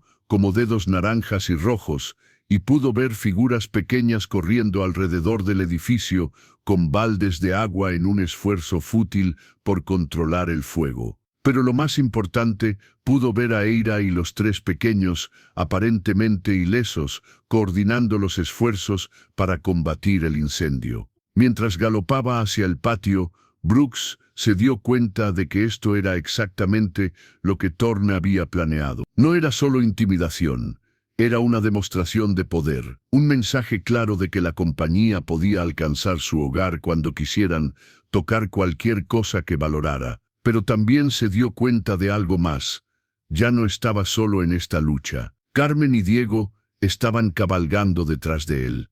Andrés y Felipe vendrían con refuerzos del pueblo. Por primera vez en años, Brooks Sterling era parte de algo más grande que él mismo. La guerra contra la compañía minera de Extremadura había comenzado oficialmente, y ahora tenían un ejército. El fuego del granero ardió durante toda la noche como una herida abierta contra el cielo estrellado. enviando columnas de humo negro hacia las nubes que se arremolinaban amenazadoramente sobre el olivar perdido. Brooks y su improvisado equipo de bomberos habían logrado salvar la estructura principal del edificio, pero la mayor parte del grano almacenado para el invierno se había perdido. El mensaje de la compañía minera era cristalino: podían destruir su sustento cuando quisieran, donde quisieran. Pero mientras Brooks observaba los rescoldos humeantes en las primeras horas del amanecer, rodeado por vecinos que habían llegado para ayudar, sin que nadie se lo pidiera, se dio cuenta de que Thorne había cometido un error de cálculo fatal. En lugar de intimidar a Brooks hasta la sumisión, el ataque había galvanizado a toda la comunidad rural, que había estado sufriendo en silencio los abusos de la compañía durante años. Carmen había llegado con una docena de familias de Villarreal, cada una trayendo suministros, herramientas y manos dispuestas a trabajar. Diego había movilizado a todos los artesanos de su gremio, hombres que entendían que si la compañía podía destruir el granero de Brooks impunemente, ninguno de sus talleres estaría seguro. Andrés Moreno había aparecido con 20 canteros cuyas manos callosas conocían tanto la construcción como la destrucción. Y Felipe Castillo había traído un grupo de contadores y escribanos de 3 pueblos vecinos, todos con historias propias sobre la corrupción que habían presenciado. Pero fue doña Mercedes Villarreal, la matriarca de 80 años de una de las familias más respetadas de la región, quien transformó la reunión improvisada en algo más parecido a un consejo de guerra. Durante 50 años, declaró con voz que aún podía dominar una multitud, a pesar de su edad avanzada: mi difunto esposo y yo construimos negocios honestos en esta tierra. Criamos 7 hijos que se convirtieron en ciudadanos respetables, pagamos nuestros impuestos, ayudamos a nuestros vecinos y nunca le hicimos mal a nadie. Sus ojos, aún brillantes y agudos, recorrieron la multitud reunida. Pero en los últimos 2 años he visto a esa compañía minera destruir más familias de las que puedo contar, usando métodos que habrían avergonzado incluso a los bandidos de mi juventud. Un murmullo de aprobación recorrió la multitud. Doña Mercedes tenía una autoridad moral que trascendía la política local, ganada a través de décadas de ayuda desinteresada a cualquiera que la necesitara. Ya es hora, continuó, de que dejemos de escondernos en nuestras casas individuales, esperando que la tormenta pase sobre nosotros sin tocar nuestras puertas. Porque si hemos aprendido algo de los últimos meses, es que esta tormenta no va a pasar. Va a seguir creciendo hasta que consuma todo lo que valoramos. El padre Miguel había llegado de San Vicente, acompañado por 2 sacerdotes de pueblos vecinos. Su presencia añadía peso moral a la reunión, pero también traía noticias inquietantes. La inspección programada para mañana no es solo sobre la habitabilidad de la casa, reveló, su rostro grave. He visto los documentos verdaderos a través de contactos en Toledo. Planean llevarse a los pequeños bajo pretexto de negligencia, y luego usar eso como justificación para incautar toda la propiedad bajo leyes de protección territorial. Eira, que había estado escuchando silenciosamente desde que comenzó la reunión, se puso de pie con una determinación que sorprendió a todos los presentes. Durante semanas había sido la víctima rescatada, la mujer traumatizada que necesitaba protección. Ahora, enfrentando la posibilidad de perder a sus hijos otra vez, la maestra que había sido antes de casarse emergió como una fuerza formidable. No pueden llevarse a mis pequeños si no hay evidencia legal para hacerlo, dijo, su voz clara y firme. Pero más importante, no pueden continuar con sus planes si sus crímenes son expuestos públicamente antes de que puedan completar la farsa de mañana. Felipe se adelantó, consultando notas que había estado tomando. He estado en contacto con el magistrado García en Toledo. Está dispuesto a investigar si podemos presentar evidencia sustancial de fraude documentado, pero necesita algo más sólido que testimonios individuales. Los documentos de Sebastián, Eira dijo. Esta noche iremos a buscarlos. Brooks se opuso inmediatamente. Es demasiado peligroso. Thorne probablemente tiene hombres vigilando el cementerio, esperando exactamente que intentemos algo así.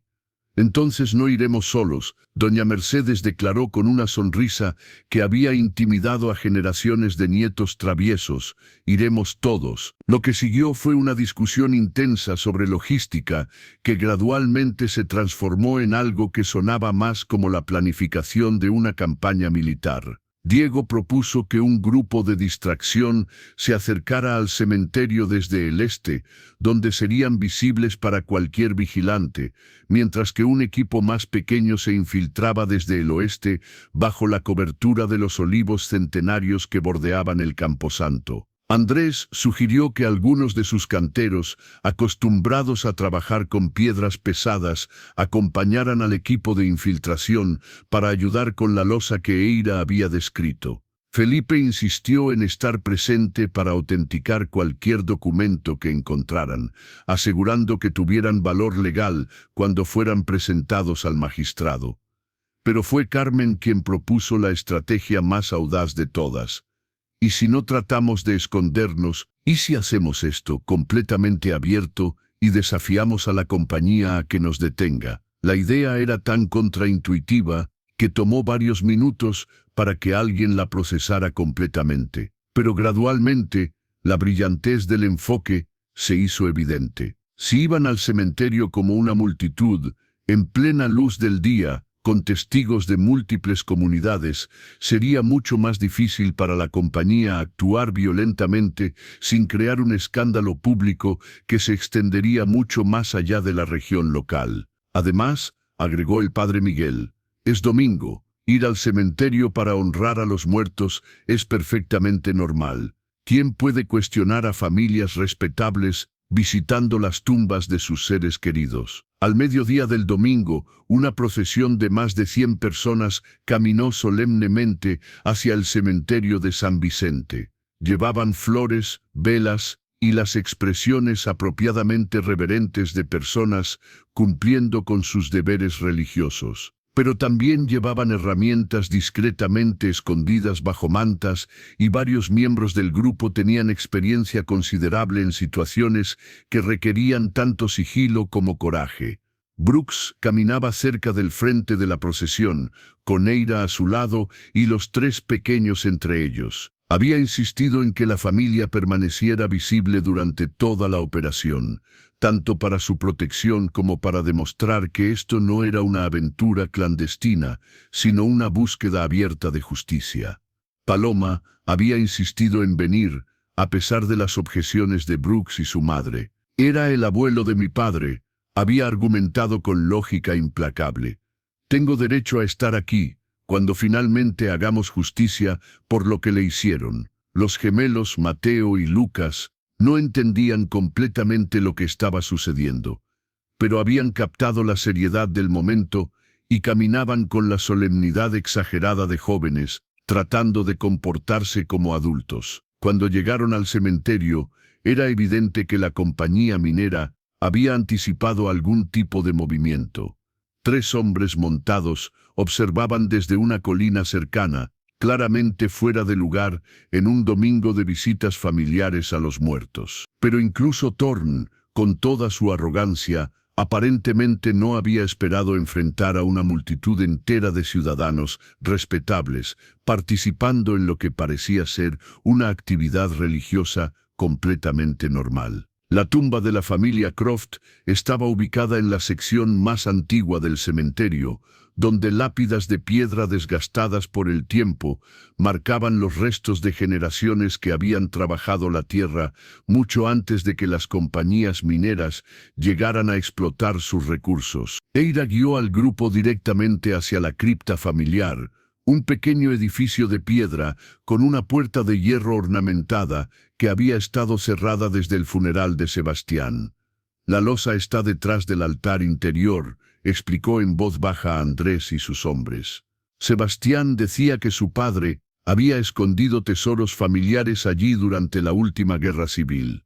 Los canteros trabajaron con la eficiencia silenciosa de artesanos experimentados, usando herramientas que habían traído discretamente para levantar la pesada losa de mármol. El trabajo tomó casi una hora, durante la cual el resto de la multitud se dispersó por el cementerio, visitando genuinamente otras tumbas y manteniendo la apariencia de una reunión religiosa normal. Cuando finalmente lograron mover la losa, revelaron un espacio hueco que contenía una caja de metal sellada, envuelta en lona encerada para protegerla de la humedad.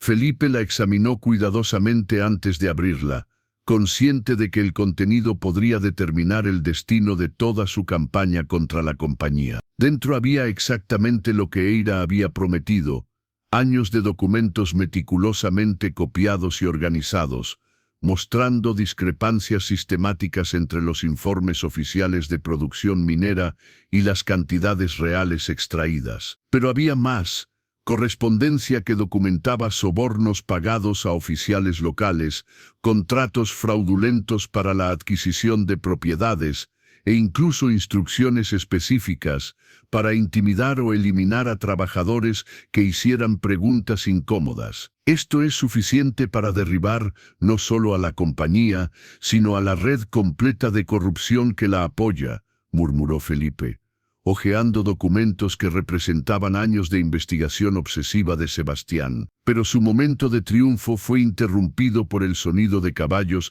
aproximándose rápidamente. Thorne había aparentemente decidido que la subtileza ya no era necesaria y se acercaba al cementerio con una docena de hombres armados, claramente preparado para usar fuerza si era necesario. «Señor Sterling», gritó Thorne desde fuera del cementerio, su voz llevando a través del aire tranquilo del domingo. «Sabemos lo que están haciendo ahí adentro.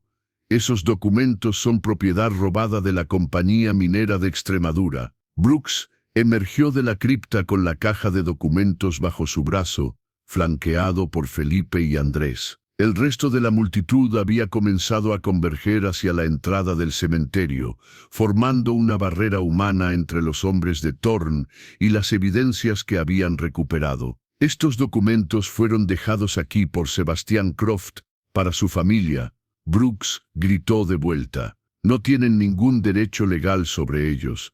Sebastián Croft era un ladrón que robó propiedad de la compañía antes de su muerte».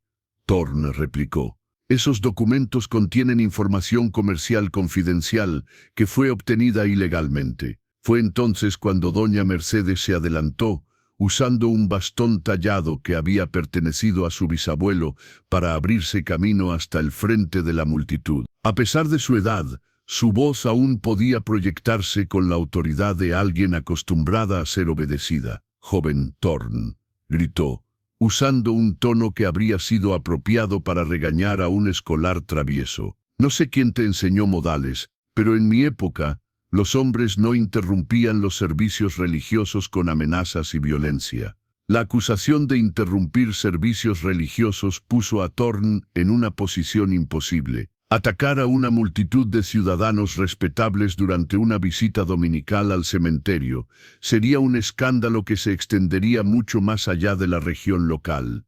Pero permitir que los documentos salieran del cementerio significaría la exposición de años de actividades criminales. «Esos documentos son evidencia robada», insistió, pero su voz había perdido algo de su confianza anterior. Fue entonces cuando el padre Miguel jugó la carta final. En ese caso, anunció desde el centro de la multitud: «Sugiero que permitamos que las autoridades apropiadas determinen la legitimidad de estos documentos. El magistrado García de Toledo llegará a San Vicente mañana por la mañana para conducir una investigación oficial sobre las actividades de la compañía minera en esta región».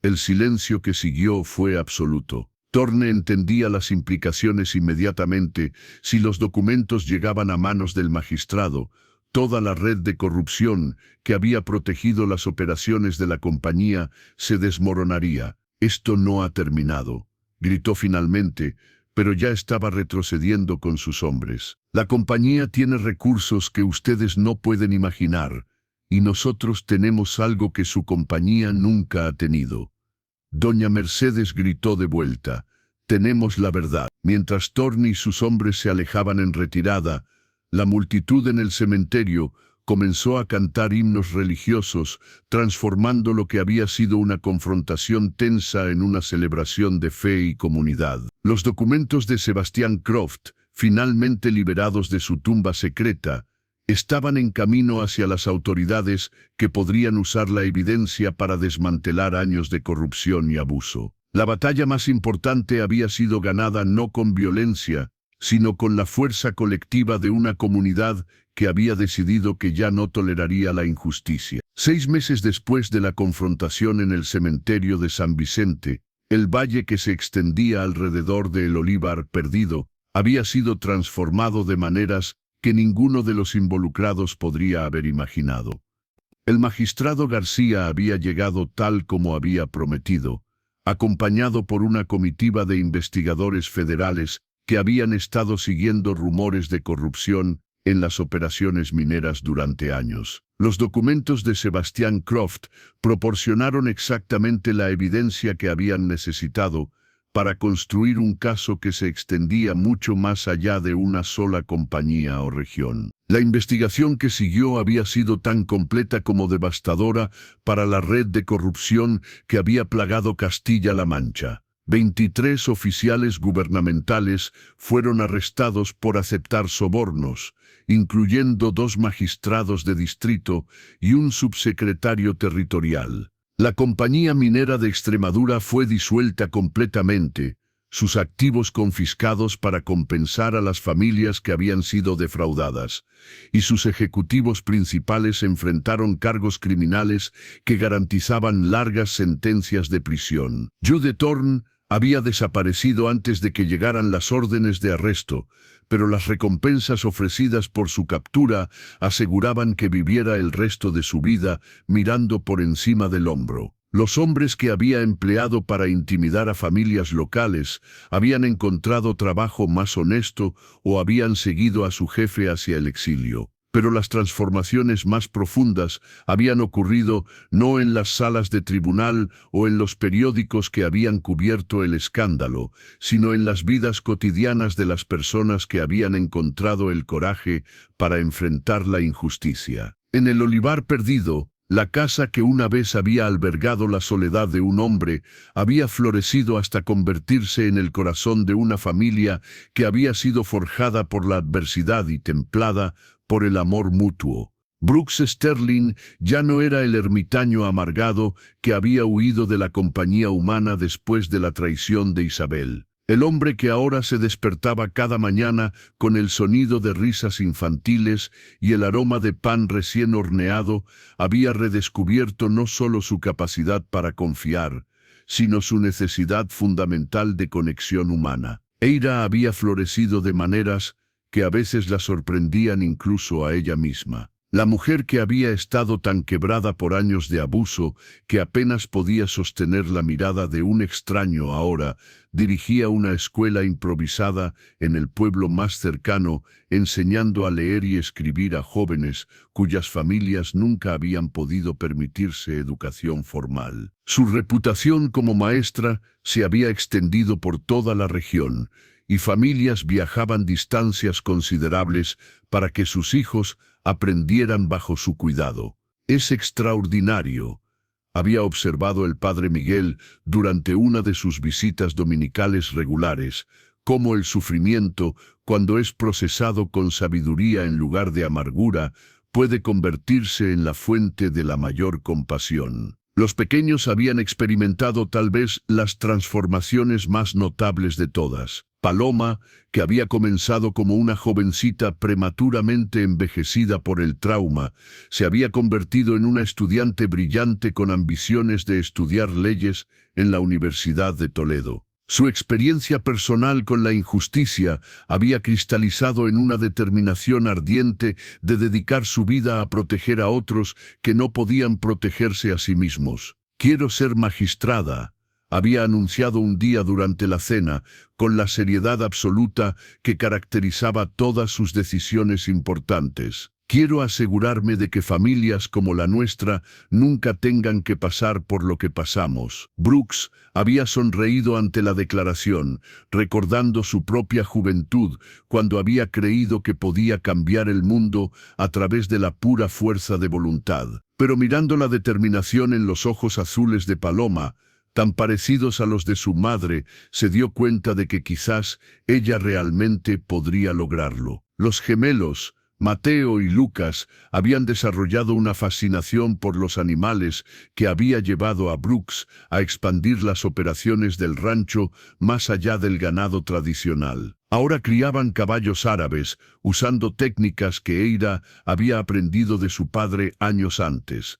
Y los jóvenes habían demostrado un talento natural para entrenar a los potros jóvenes que prometía convertirse en una operación lucrativa en los años venideros. Pero quizás el cambio más significativo había sido el que ninguno de ellos había anticipado completamente. Brooks y Eira se habían enamorado. No había sido el romance dramático de las novelas que Paloma leía vorazmente, sino algo más profundo y más duradero, una comprensión gradual de que habían encontrado en el otro no solo un compañero, sino un verdadero socio en la construcción de una vida que valiera la pena vivir.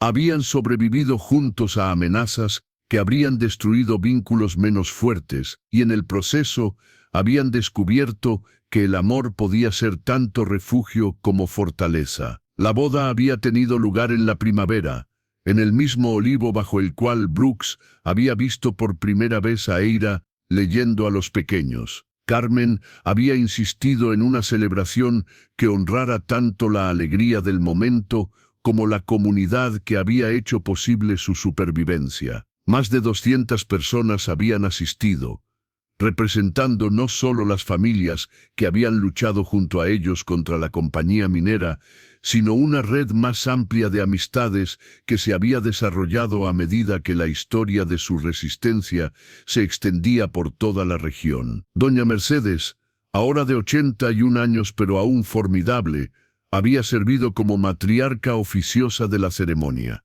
He visto muchas bodas en mis años, había declarado durante su brindis, pero pocas que representen tanto triunfo del bien sobre el mal, del amor sobre el miedo, de la comunidad sobre la codicia. Felipe Castillo había encontrado trabajo como contador principal para la nueva cooperativa minera que había sido establecida para operar las minas anteriormente controladas por la compañía disuelta. Bajo nueva administración que incluía representación de trabajadores y supervisión gubernamental estricta, las operaciones habían demostrado ser tanto más seguras como más lucrativas para la comunidad local. Andrés Moreno había expandido su negocio de cantería, beneficiándose de los contratos de reconstrucción que habían seguido al colapso de la red de corrupción. Más importante, había establecido un programa de aprendizaje que enseñaba oficios a jóvenes de familias que habían sido destituidas por las prácticas predatorias de la compañía minera. Carmen y Diego habían abierto una herrería más grande en Villarreal, empleando a artesanos cuyas habilidades habían sido previamente subutilizadas debido a la dominación económica de la compañía. Su éxito había inspirado a otros empresarios locales a expandir sus operaciones, creando un círculo virtuoso de prosperidad que se extendía por toda la región. Pero el legado más duradero de su lucha no se medía en términos económicos o legales, sino en la transformación de lo que las personas creían posible cuando trabajaban juntas hacia objetivos comunes. La Liga de San Vicente, como los periódicos habían comenzado a llamar a la coalición que había expuesto la corrupción de la compañía minera, se había convertido en un modelo para comunidades rurales en toda España que enfrentaban desafíos similares. Delegaciones viajaban regularmente a la región para estudiar cómo habían logrado organizarse tan efectivamente contra intereses corporativos poderosos. Lo que hicimos no fue extraordinario en sí mismo. Eira había explicado a uno de esos grupos. Fue simplemente decidir que merecíamos mejor y luego trabajar juntos para conseguirlo. Cualquier comunidad puede hacer lo mismo si está dispuesta a pagar el precio de la cooperación genuina. El precio había sido considerable: tiempo, energía, riesgo personal y la voluntad de poner el bienestar comunitario por encima de la seguridad individual. Pero los beneficios habían superado con creces los costos. Una tarde de otoño, exactamente un año después de la subasta que había cambiado todo, Brooks se encontró de pie en el mismo lugar del patio donde había visto por primera vez a Thorne y sus hombres amenazar a su nueva familia. Pero ahora, en lugar de tensión y miedo, el lugar resonaba con los sonidos de la vida cotidiana. Eira dando una lección de lectura a un grupo de estudiantes jóvenes. Bajo el olivo grande, Paloma ayudando a los gemelos con sus tareas de matemáticas en la mesa del patio, y el murmullo constante de actividad de un hogar que había encontrado su ritmo natural. ¿En qué piensas?, preguntó Eira, acercándose después de haber concluido la lección del día. En lo diferente que es todo, Brooks respondió, poniendo su brazo alrededor de los hombros de su esposa. El año pasado pensaba que sabía lo que quería de la vida: paz, seguridad, control sobre mi propio destino. Y ahora, Brooks miró hacia donde Paloma estaba pacientemente explicando un problema difícil a sus hermanos menores, su rostro iluminado con la satisfacción de una maestra natural. Ahora, me doy cuenta de que lo que realmente quería era propósito. Y propósito solo puede venir de estar conectado con algo más grande que uno mismo. Esa noche, después de que los pequeños se habían acostado, Brooks y Eira se sentaron en su porche, observando las estrellas que brillaban con una claridad que solo era posible lejos de las luces de la ciudad. En la distancia, podían ver las luces de las casas de sus vecinos, recordatorios de la red de relaciones que había crecido desde su decisión inicial de intervenir en una subasta que había ofendido su sentido de justicia. ¿Alguna vez te arrepientes?, preguntó Eira suavemente, ¿de haber pagado tanto dinero por extraños que podrían haber sido cualquier cosa? Brooks consideró la pregunta, recordando el hombre que había sido un año antes, cauteloso, aislado, convencido de que la autopreservación era la máxima sabiduría. El único arrepentimiento que tengo, dijo finalmente, es que tomó tanto tiempo encontrar el coraje para actuar según mis valores en lugar de mis miedos. En la casa podían escuchar el sonido suave de Paloma leyendo un cuento a los gemelos, su voz llevando a través de las paredes de adobe que Brooks había construido para protegerse del mundo, pero que ahora encerraban no la soledad, sino el hogar. Afuera, el viento nocturno llevaba el aroma de olivos y romero, las mismas hierbas que habían crecido en esa tierra durante siglos. Pero ahora también llevaba algo más: el aroma de pan horneándose para el desayuno del día siguiente, de flores que Eira había plantado para hacer el hogar más hermoso, de la vida cotidiana de una familia que había sido forjada por la adversidad, pero que ahora prosperaba en paz. La mujer que había sido vendida en una subasta se había convertido en una educadora respetada.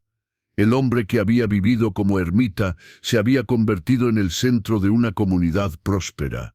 Los pequeños que habían conocido solo miedo y privación ahora crecían en seguridad y amor. Y en el proceso habían probado que a veces, cuando las personas ordinarias encuentran el coraje extraordinario para hacer lo correcto, pueden cambiar no solo sus propias vidas, sino el mundo que las rodea. Era un legado que duraría mucho más allá de sus propias vidas, inspirando a generaciones futuras a creer que la justicia, el amor y la comunidad siempre podrían triunfar sobre la codicia, el miedo y la opresión.